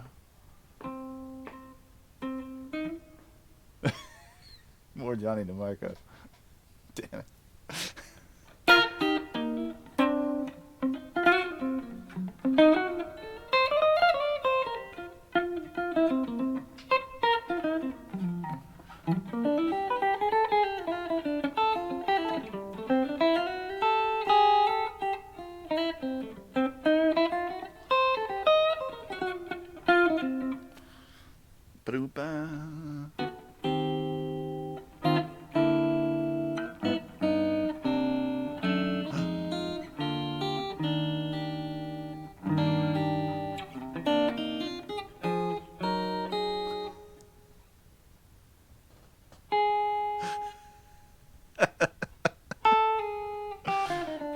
See, Alec is figuring out how to wield his powers.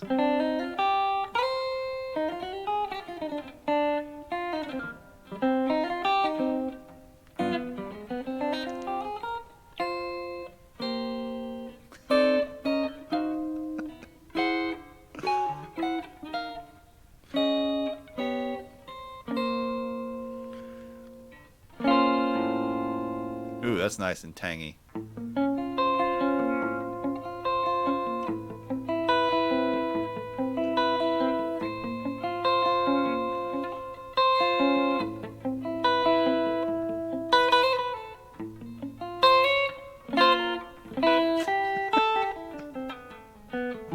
Alec, I think you need to figure out how to make. I think you need to figure out how to make that messaging longer.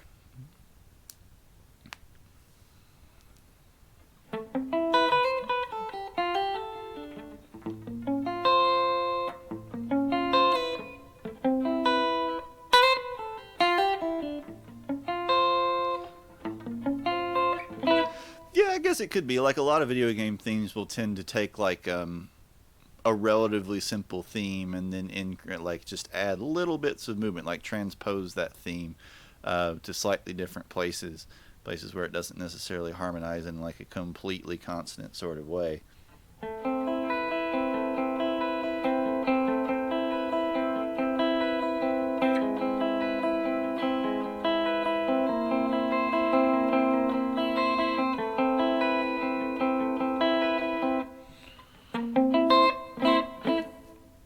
Like simple little arpeggios and patterns like that. A lot of that comes from the fact that like in the early days of video game soundtrack making, we're all using effectively monophonic or very, very simple, a very limited polyphony with the like the chip tunes and synths and stuff that they were using to write with. So you couldn't necessarily get big sweeping harmonic shifts in terms of like chordal tones. You had to make those shifts almost more in like a classical era style where you had monophonic lines gradually transforming and repeating themes or reiterating themes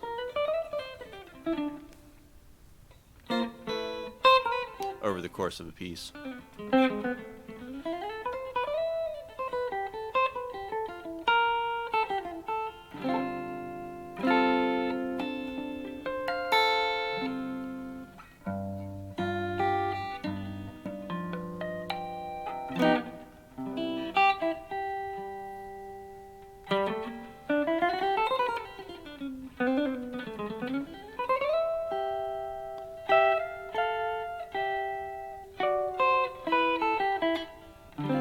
You need to put like you need to get like a thank you or something, or thank you for your cooperation, or thank you for understanding your participation at some sort of tag at the end of all of it too.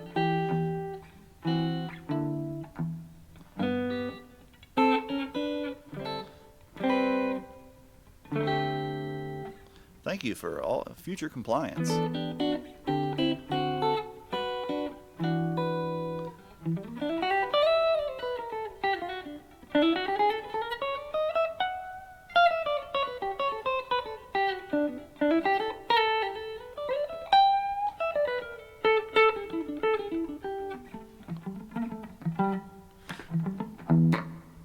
Now let's get away from pentatonics for a little bit.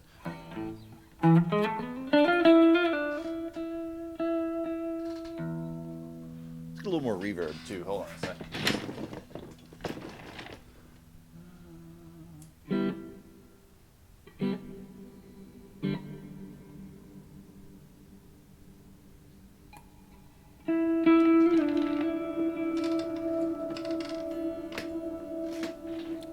Sells a nice drony reverb.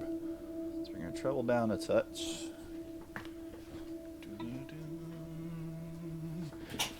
Let's get a little mood for a few minutes.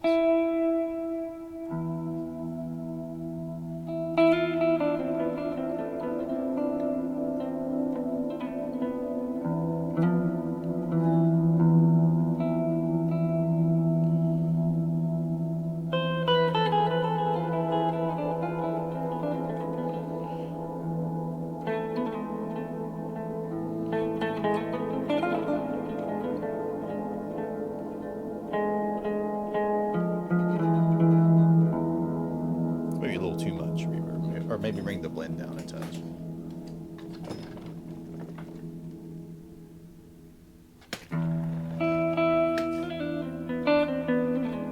Yeah, it's a little better.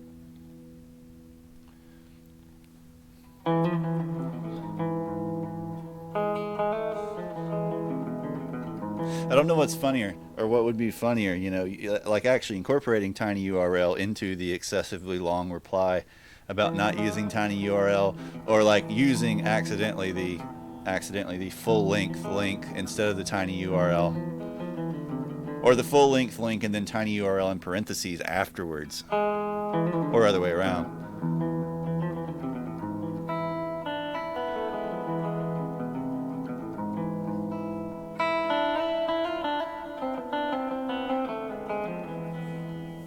Oh, what we got here?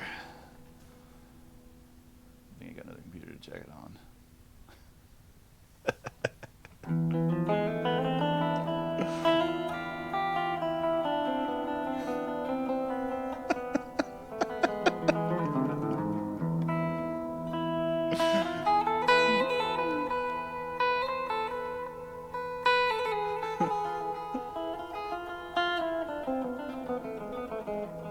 Oh, if only you could change the font. If we could get like web dings or something in this too, it'd be even better.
higgledy third.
Oh, thanks, dude.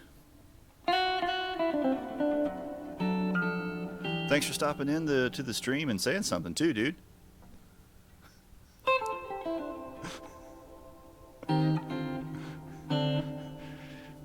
Now, Alec, that's not quite a full-length message now, is it?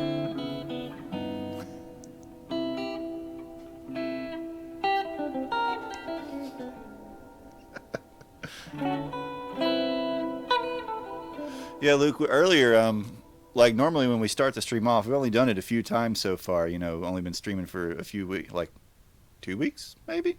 But we've been starting the streams off with like doing like lessons on actual songs and stuff, but once we get done, just kind of jamming, you know, whatever comes to mind, you know, doing ambient sort of stuff, you know, playing tunes.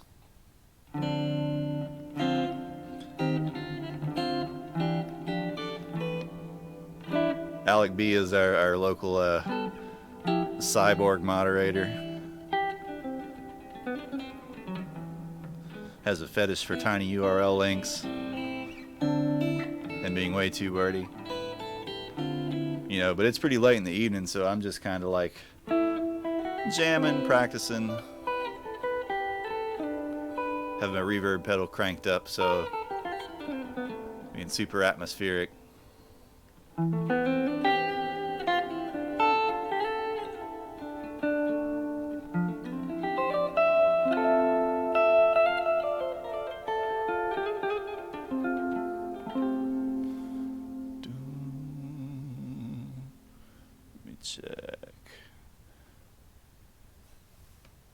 Man, I gotta get that follower alert set up. I'm totally missing this stuff.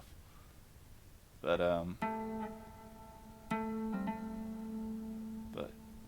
yeah, sweet. Thank you so much for following, man.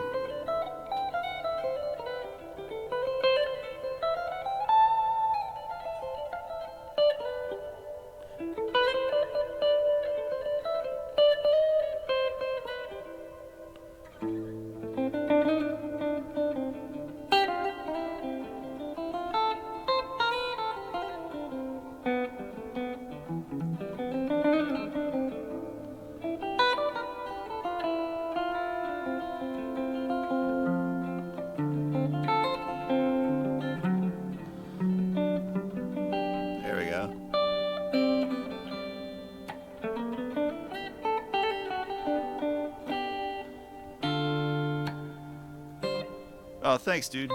I'm glad I can help you relax. You know, I'm just kind of improvising at the moment. I'm making stuff up, or like the little arrangement of the Beatles tune there, just kind of improvising little on-the-fly arrangements of tunes that come to mind.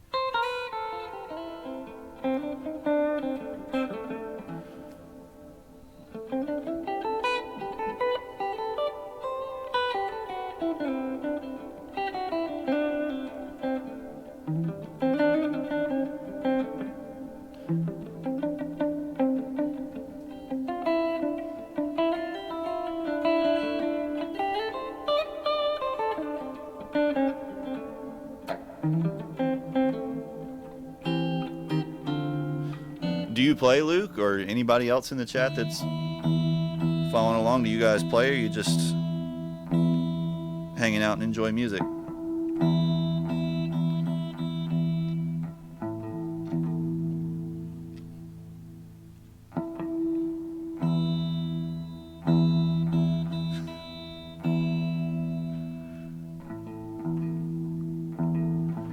Keith Watts, I know you can play when nobody's paying attention.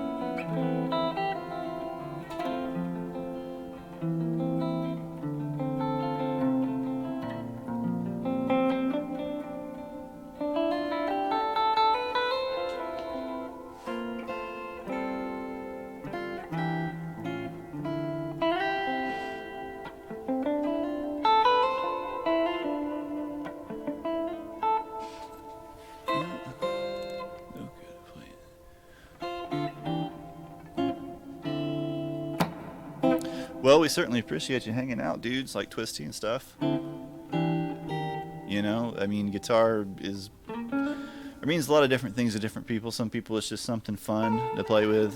In my case, I've dedicated way too much of my time and life to it, probably by most people's standards. But as I was saying, we were doing instructional stuff earlier. Like, if you've got ideas, if you've got songs or questions or techniques or anything, I've been a professional guitar player for God, I don't know, a long time. Coming up on 17 years, and I'll played almost 21 years, I think, and been a professional teacher for almost that whole time, like for probably 16 or 17 years. So, I mean, I like hanging out and just playing and jamming and stuff, but I also like the idea of trying to help people and teach and stuff via this platform, because it's sort of a different experience than like a one-on-one kind of lesson.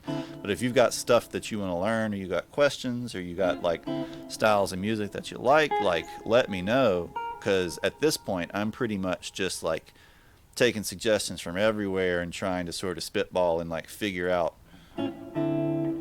what kind of things might work, what kind of things people might want to see, what can be helpful and useful to people.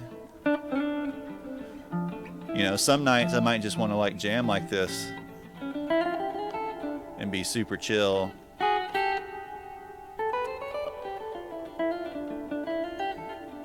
But I definitely want to help people learn things too and get better at guitar.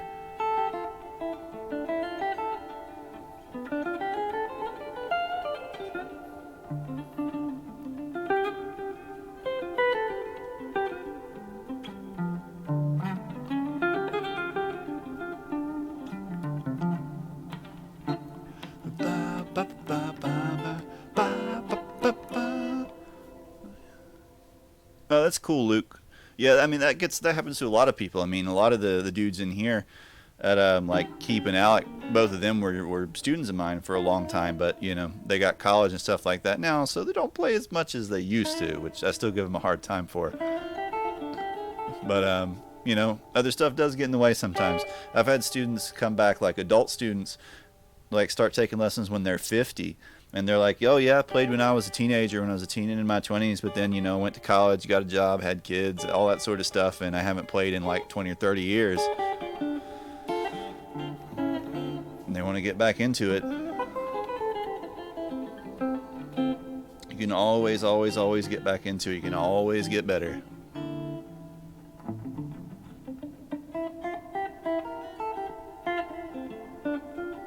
Yeah, Alec, yeah, the country, Nashville country artist, that's totally your vibe.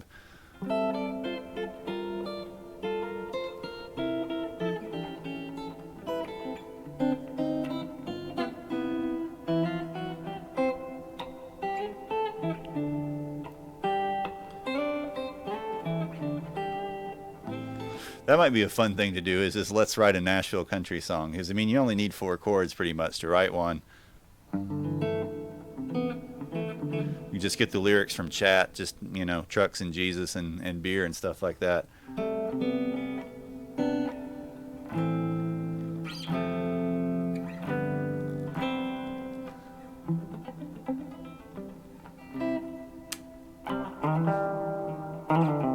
man, let me turn the reverb down. You might be able to do this.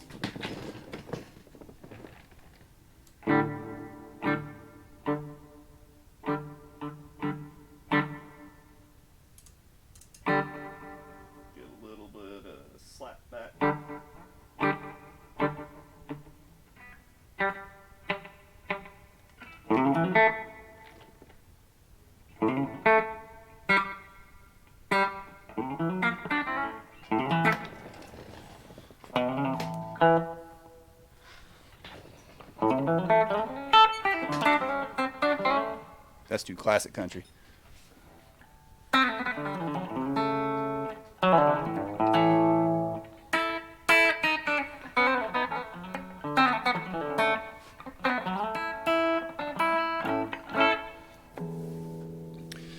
So if you're gonna write a new contemporary country song, you actually need to be not quite so clean. Let's get ourselves a little bit of an overdrive sound.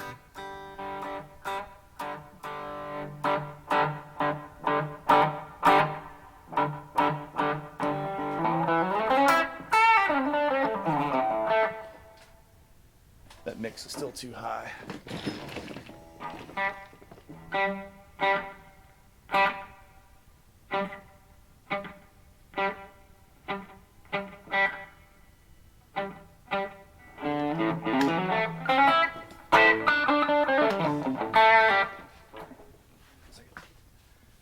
Just my pants leg here. Depends on what key we want to do it in. A is a pretty good key, though. Lots of the licks kind of fit pretty nicely in A.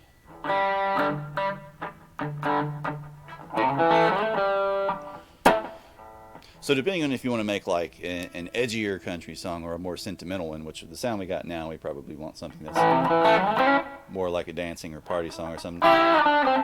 You got to come up with a cool guitar lick to come in at the beginning of it. Then the rest of it becomes kind of bog standard. We tend to have like a 1-5-6-4 type progression for the most part in these chords. So the chords might be in a different order, but that's essentially the kind of sound that we have.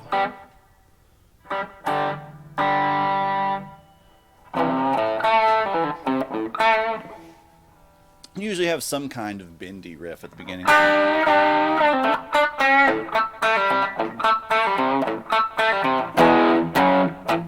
Something to that effect. Or you might have... that starts to turn into Amos Moses if you do that.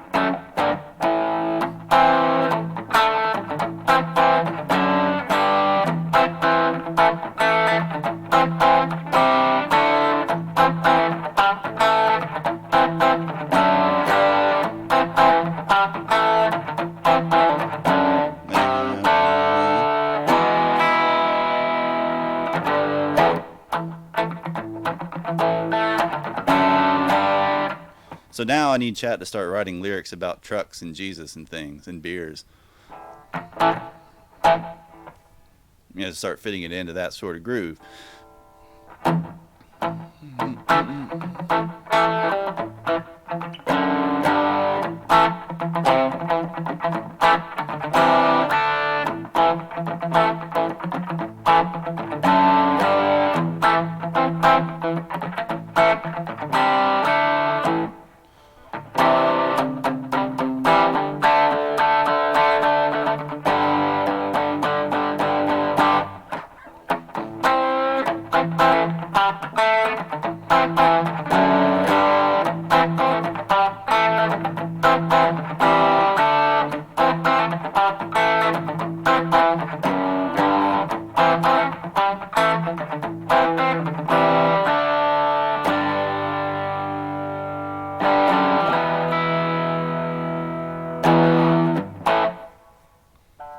Right? Something like that. Fairly easy to come up with the basic form of a song in a lick. It's a lot more difficult to actually like organize all the little bits and pieces and craft them into something, you know, that someone can remember.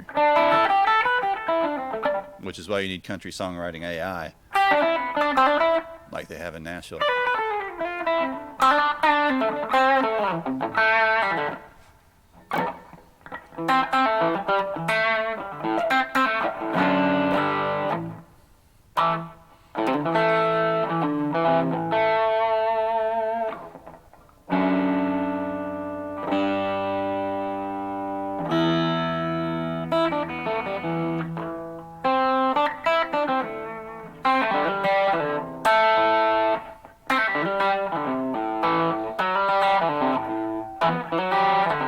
That's a cool lick.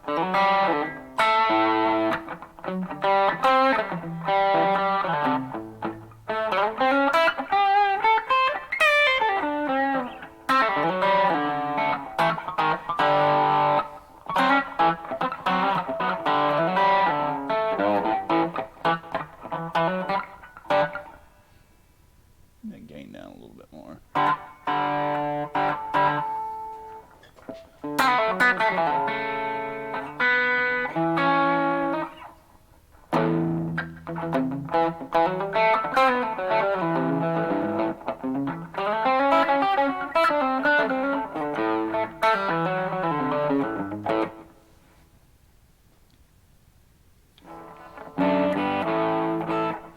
that's why you should work on them, right? You know, songwriting is kind of like anything else. I mean, sure, there are moments where you get inspired with a certain type of thing, but I mean, like what I just did, you know, I've heard a million songs and kind of gotten an idea of types of tropes and stuff like that, and sort of assembled a little riff on the fly out of it. You can actually do the same thing with lyrics. Uh, you know, start thinking like, okay, this was a song, or these are songs that sort of capture the mood that I'm wanting with this song, you know, or the theme or whatever it's going to be, and you kind of reshuffle things and start modifying things. It doesn't all have to be like absolutely inspired, especially at first, but usually once you kind of come to grips with the process, you will start to find more inspiration. You'll start to find stronger lyrics that express what you want to express more clearly.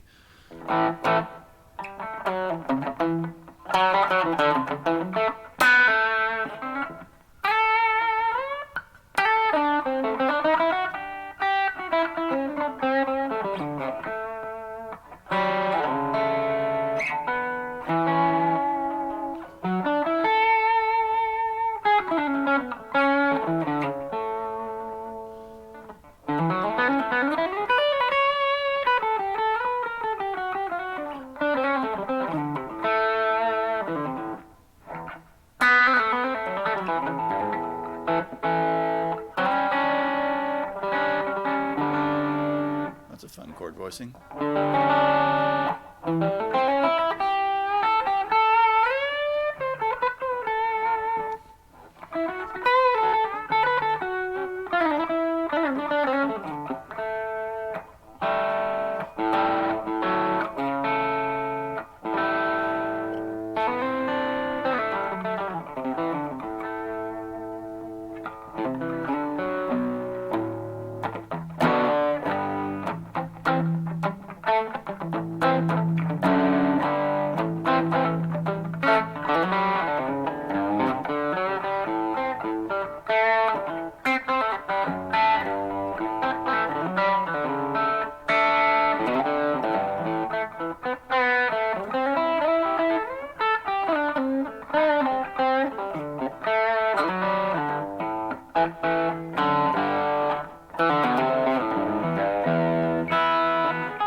Welcome back, dude.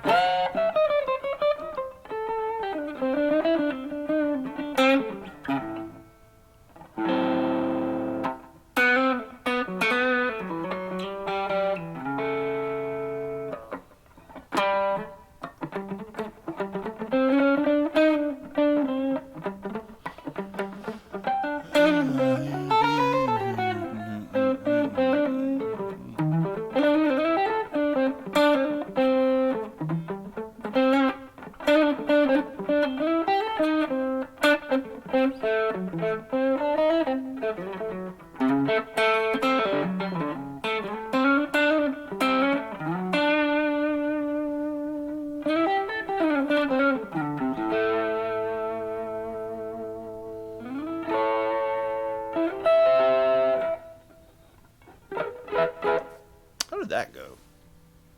I learned that at one point. I don't know.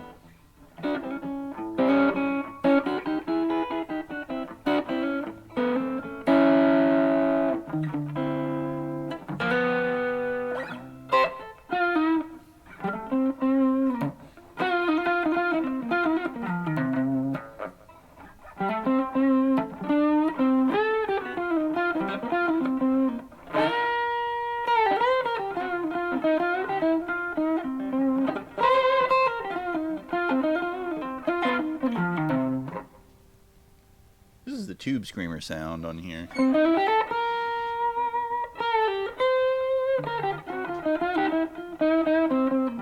Let's compare it to the clon sound.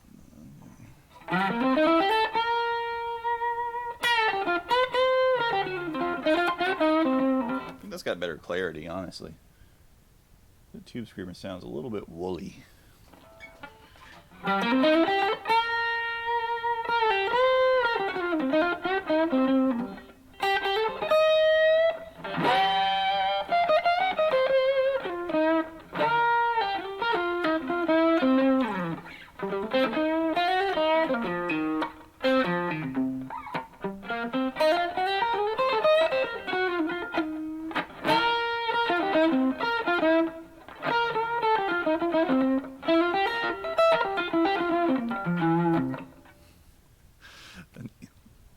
Dropping from the minor blues into that neat little Mixolydian pentatonic sound.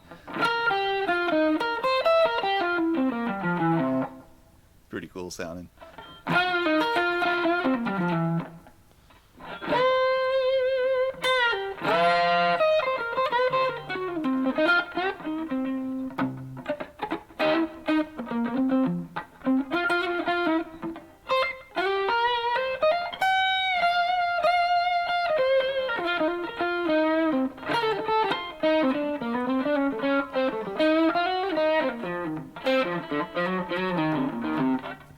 That big stretch again.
She's playing that in C.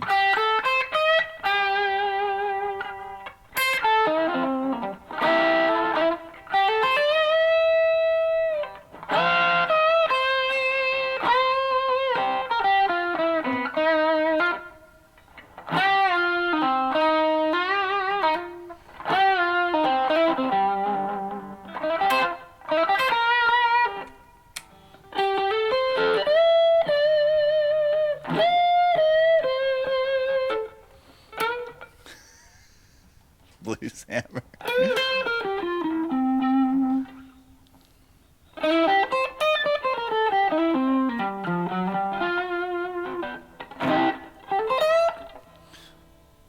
No, the song I was actually just playing was from Fleetwood Mac, back when Fleetwood Mac was a blues band before they came to the U.S.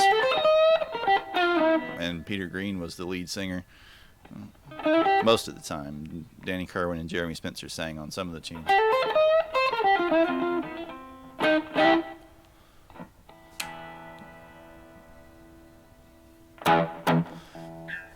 Actually, Alec, I would disagree in that the one album they did after Peter left called Kiln House is actually still really good. It's very different from even the Peter Green era Fleetwood Mac stuff, but it's still really good.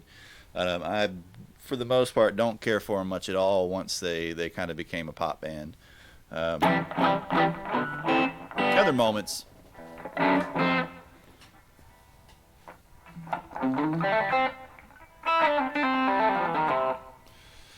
But no, I mean, Blues Hammer is like quintessential like white boy blues reductionism, you know, just turning all blues into it. I think that's actually literally what they were playing in the movie.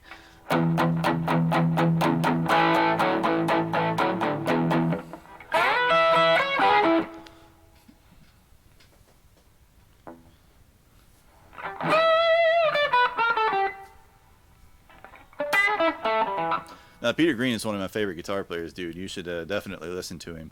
He had an extremely unique sense of phrasing and songwriting too, for that matter. All his songs were like super depressed, pretty much. But he also came up with one of the coolest riffs ever.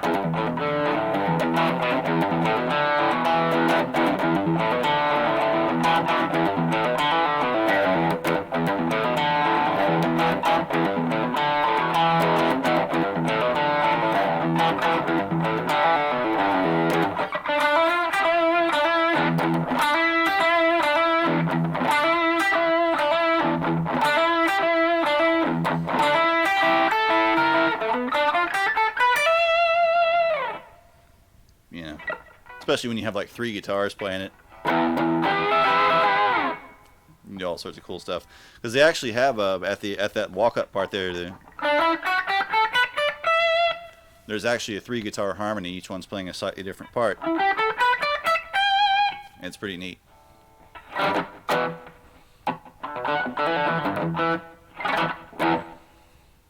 But lots of really, really cool stuff in their songs. Even the straight blues ones, his phrasing is amazing. That was an inadvertent rhyme.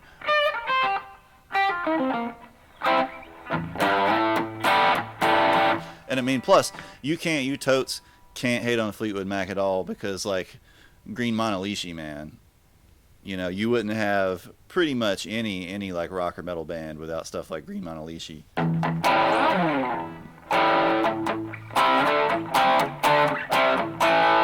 That was on basically their last release, when he was basically going insane at that point. Thanks supposedly to some sort of weird combination of indoctrination in some cult, or attempted indoctrination of some cult. But, and drugs.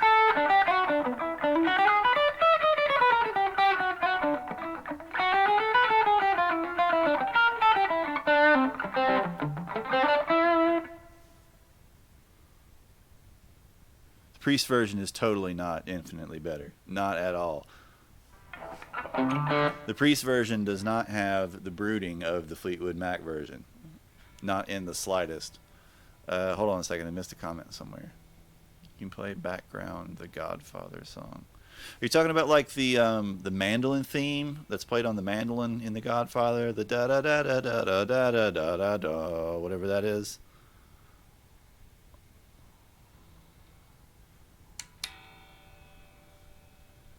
Let's see. Let me think for a minute. I might be able to just look up a chart for it. Probably need to go back to a clean sound for that.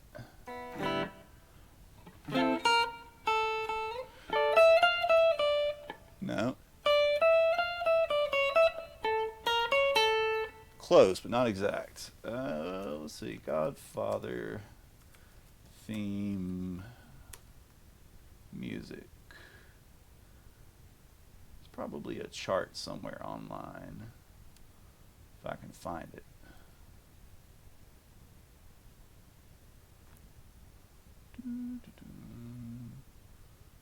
Let's see what this is.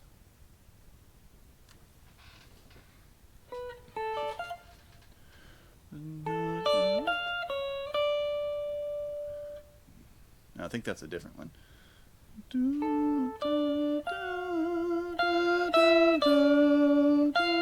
No, that might be it.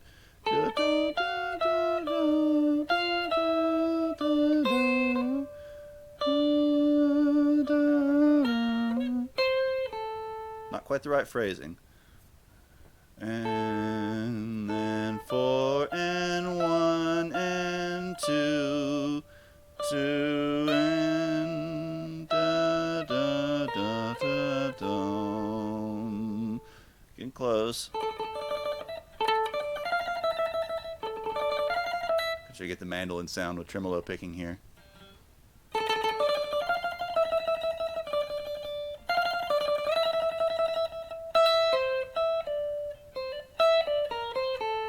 Gotta figure out how to get that 10 in there.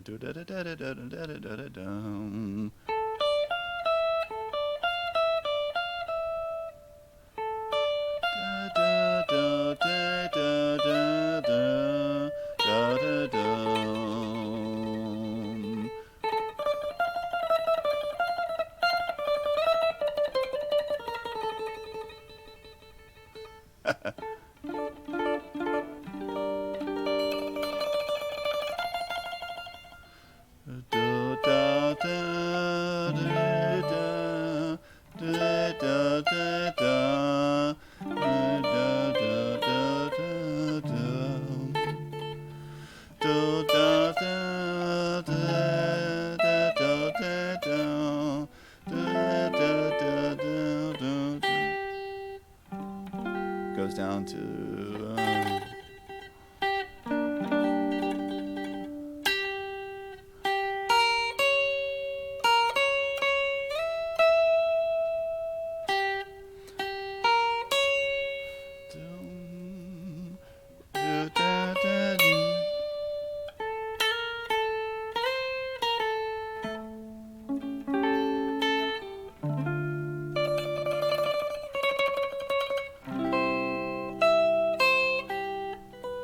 up to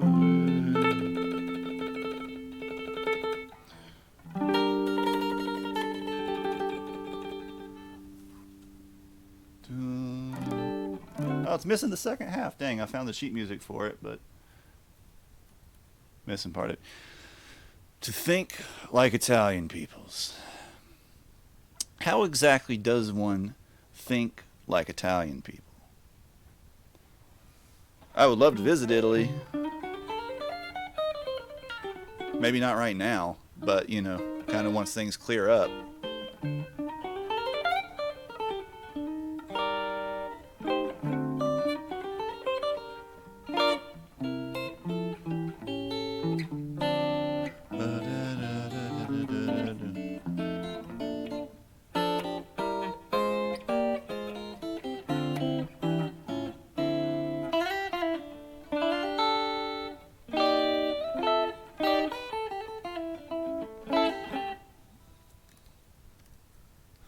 I do eat too much pasta when I have the opportunity to eat pasta.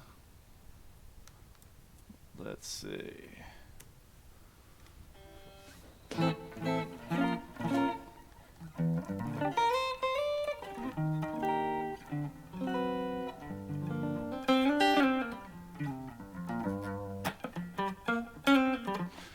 Have to be in the mafia and kill people. Now, hopefully I am neither ever in the mafia, nor do I have to kill anybody. I'd prefer not to. It's dime bag.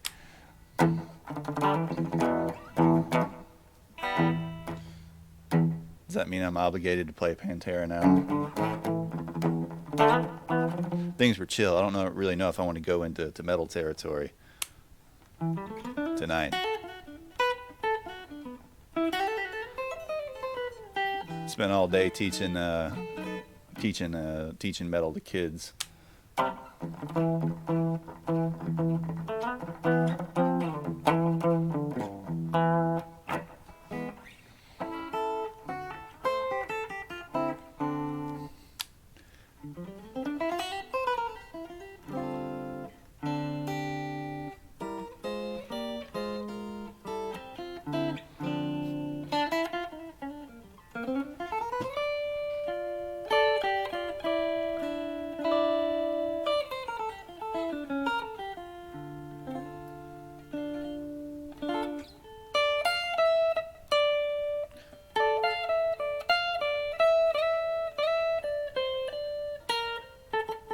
Ah, this is gonna be stuck in my head now.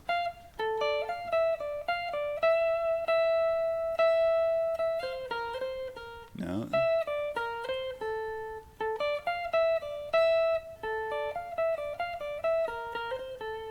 Close. We have to do like a full harmonization or arrangement of it to get rid of it.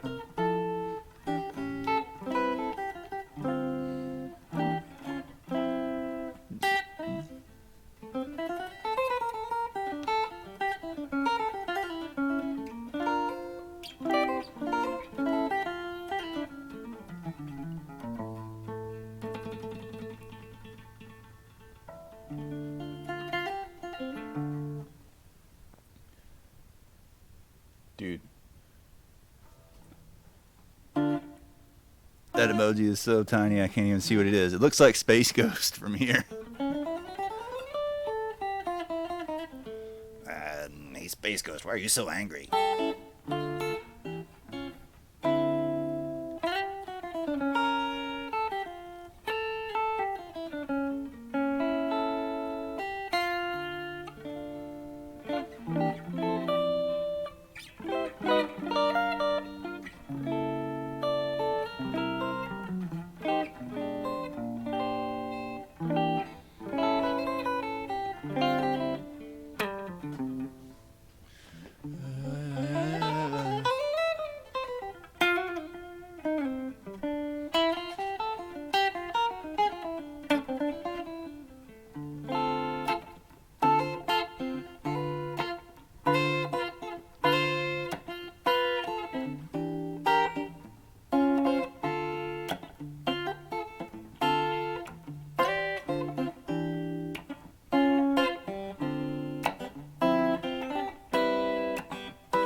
Dancing monkey.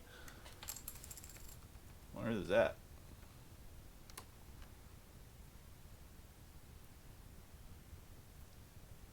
I'm afraid I have no idea what this is. Dance Monkey by Tones and I.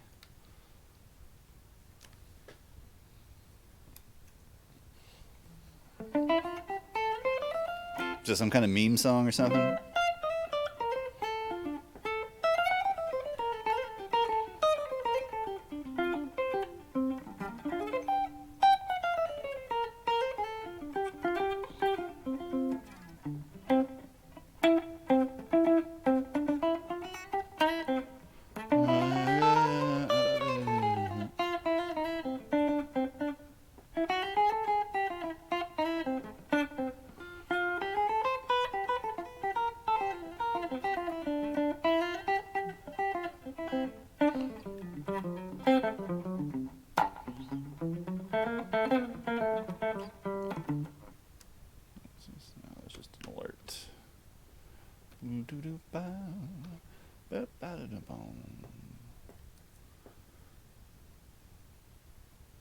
New song, 920 million views. Well, I'll look it up. I'm not familiar with it.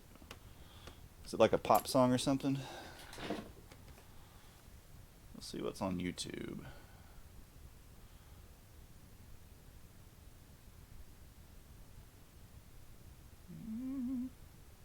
Tones and I Dance Monkey. This looks pretty ridiculous.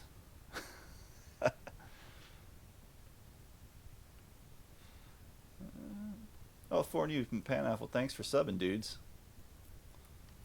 I gotta get this thing set up to actually tell me when people when people follow. I mean, not sub. Let's find like just the basic song.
So that song is actually pretty easy. It's only 4 chords, really. So we have an F sharp minor. Which you could play. I was playing up here because then we have a D. You could play open D. You could play a bar chord D. Play this voicing a D. This voicing a D works really well in the section when the rhythm starts taking on that galloping effect.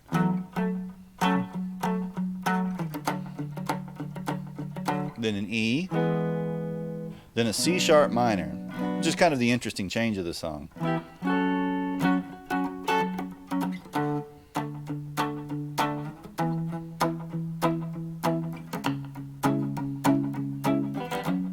And that's pretty much all it does. It just changes the amount of activity around each one of those and the kind of rhythms of them through the different parts of the tune.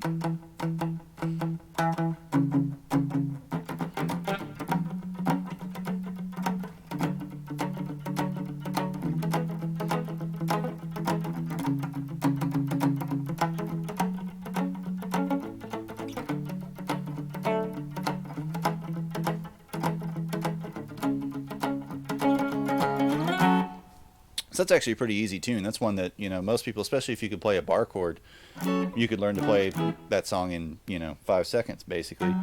Then you just have to learn the different rhythmic feels, and then you can start to sort of expand upon it, fill in little things in between the chords, because there's a lot of room there. Or start trying to, say, like, lay the melody on top of it.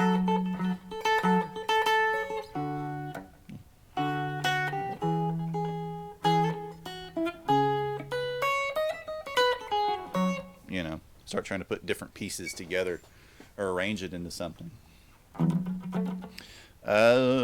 Background for meme dance song. The coffin dance. Oh Lord, what's this?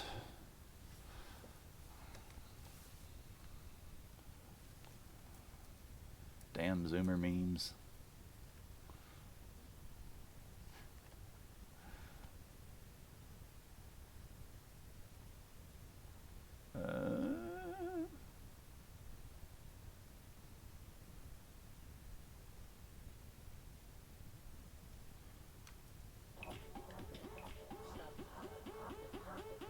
Dancing funeral meme, is this it? I'll check it out. This is the right thing.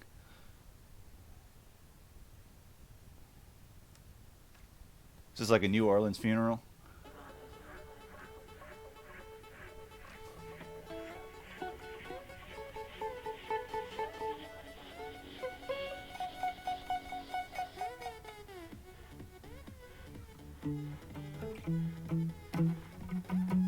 This is like the same chord progression as the last song almost.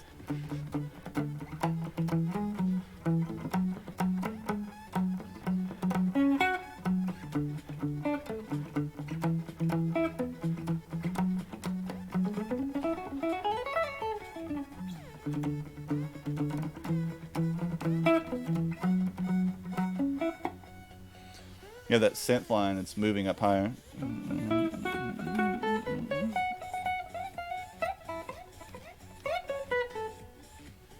Really need a like a portamento effect to do that on guitar, or at least a vibrato bar, which I don't have in right now. I could probably get close to it on something with a Floyd Rose vibrato swooping up into those notes.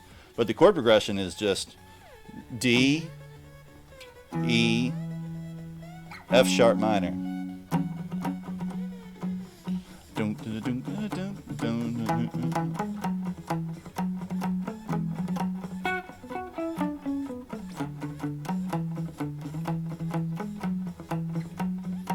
It's like 3 chords all the way through. It's like super easy. Just have all that animation coming from the synth stuff to make it kind of jump around, jump up and down. But as far as like the actual structure, it's fairly simple. What's going on over here? Fairly simple, not bad at all.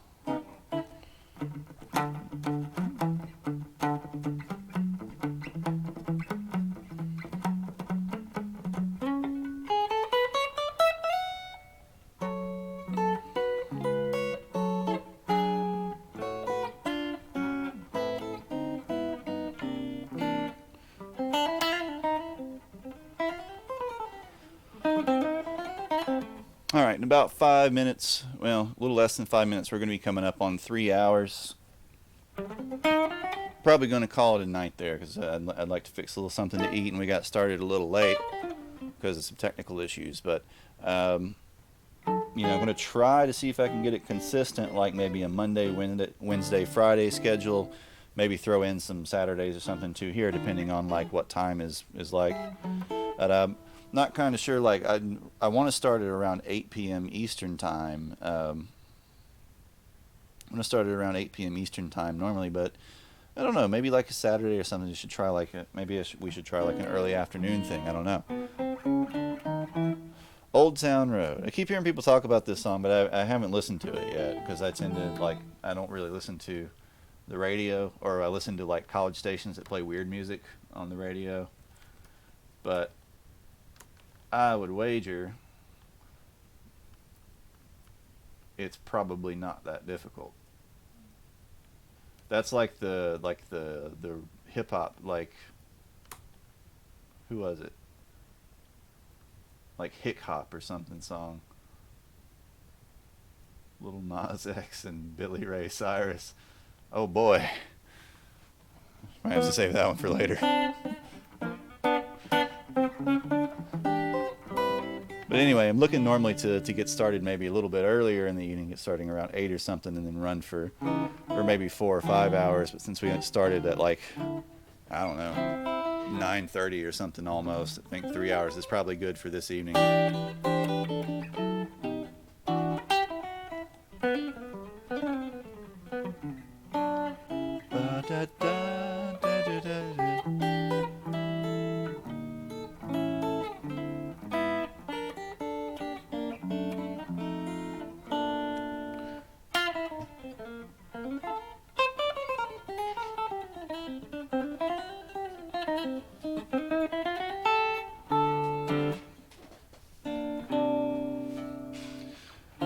But for next time, we're like I'm gonna try to plan to start the streams with like a specific song, like working on learning and or teaching a specific song.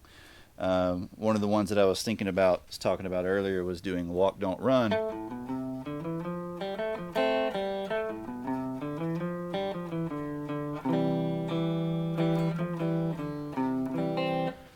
Yeah, dude, thanks for hanging out, Twisty. I'm going to try to do this regularly, so keep an eye out. Next time, get your guitar out, even if you haven't played in a long time or whatever, and play along. We've got some warm-ups and stuff like that we do at the beginning of each stream that are sort of designed to help with your dexterity and developing control and stuff like that we can go through. And then we'll work on a song for a while, and then we'll just jam some more and hang out and chit-chat and stuff. I was thinking about doing like either like some classic guitar instrumentals like Walk Don't Run or Pipeline, like stuff like that, like surf tunes.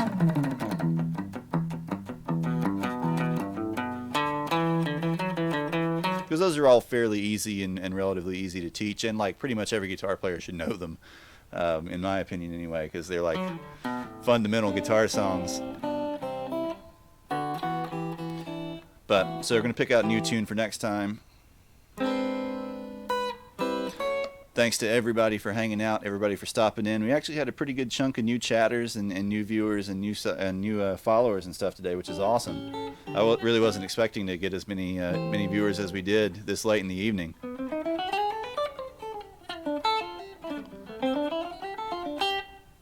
Yeah, thanks for stopping in, For New. Thanks for stopping in, Luke. Everybody that came in and chatted and talked tonight. It was totally cool, totally awesome.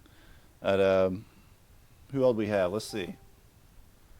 Let me go check our followers, because I know we got at least like 3 or 4. I got to set up that stupid alert system.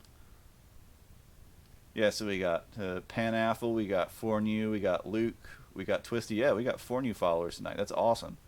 Thanks for you guys for coming in. Thanks for listening. Come jam with us next time. Get your guitars ready, and I'll see you guys later. I'm going to say goodbye in chat officially, because that way I feel like MLG Pro. Hang it out. See y'all next time.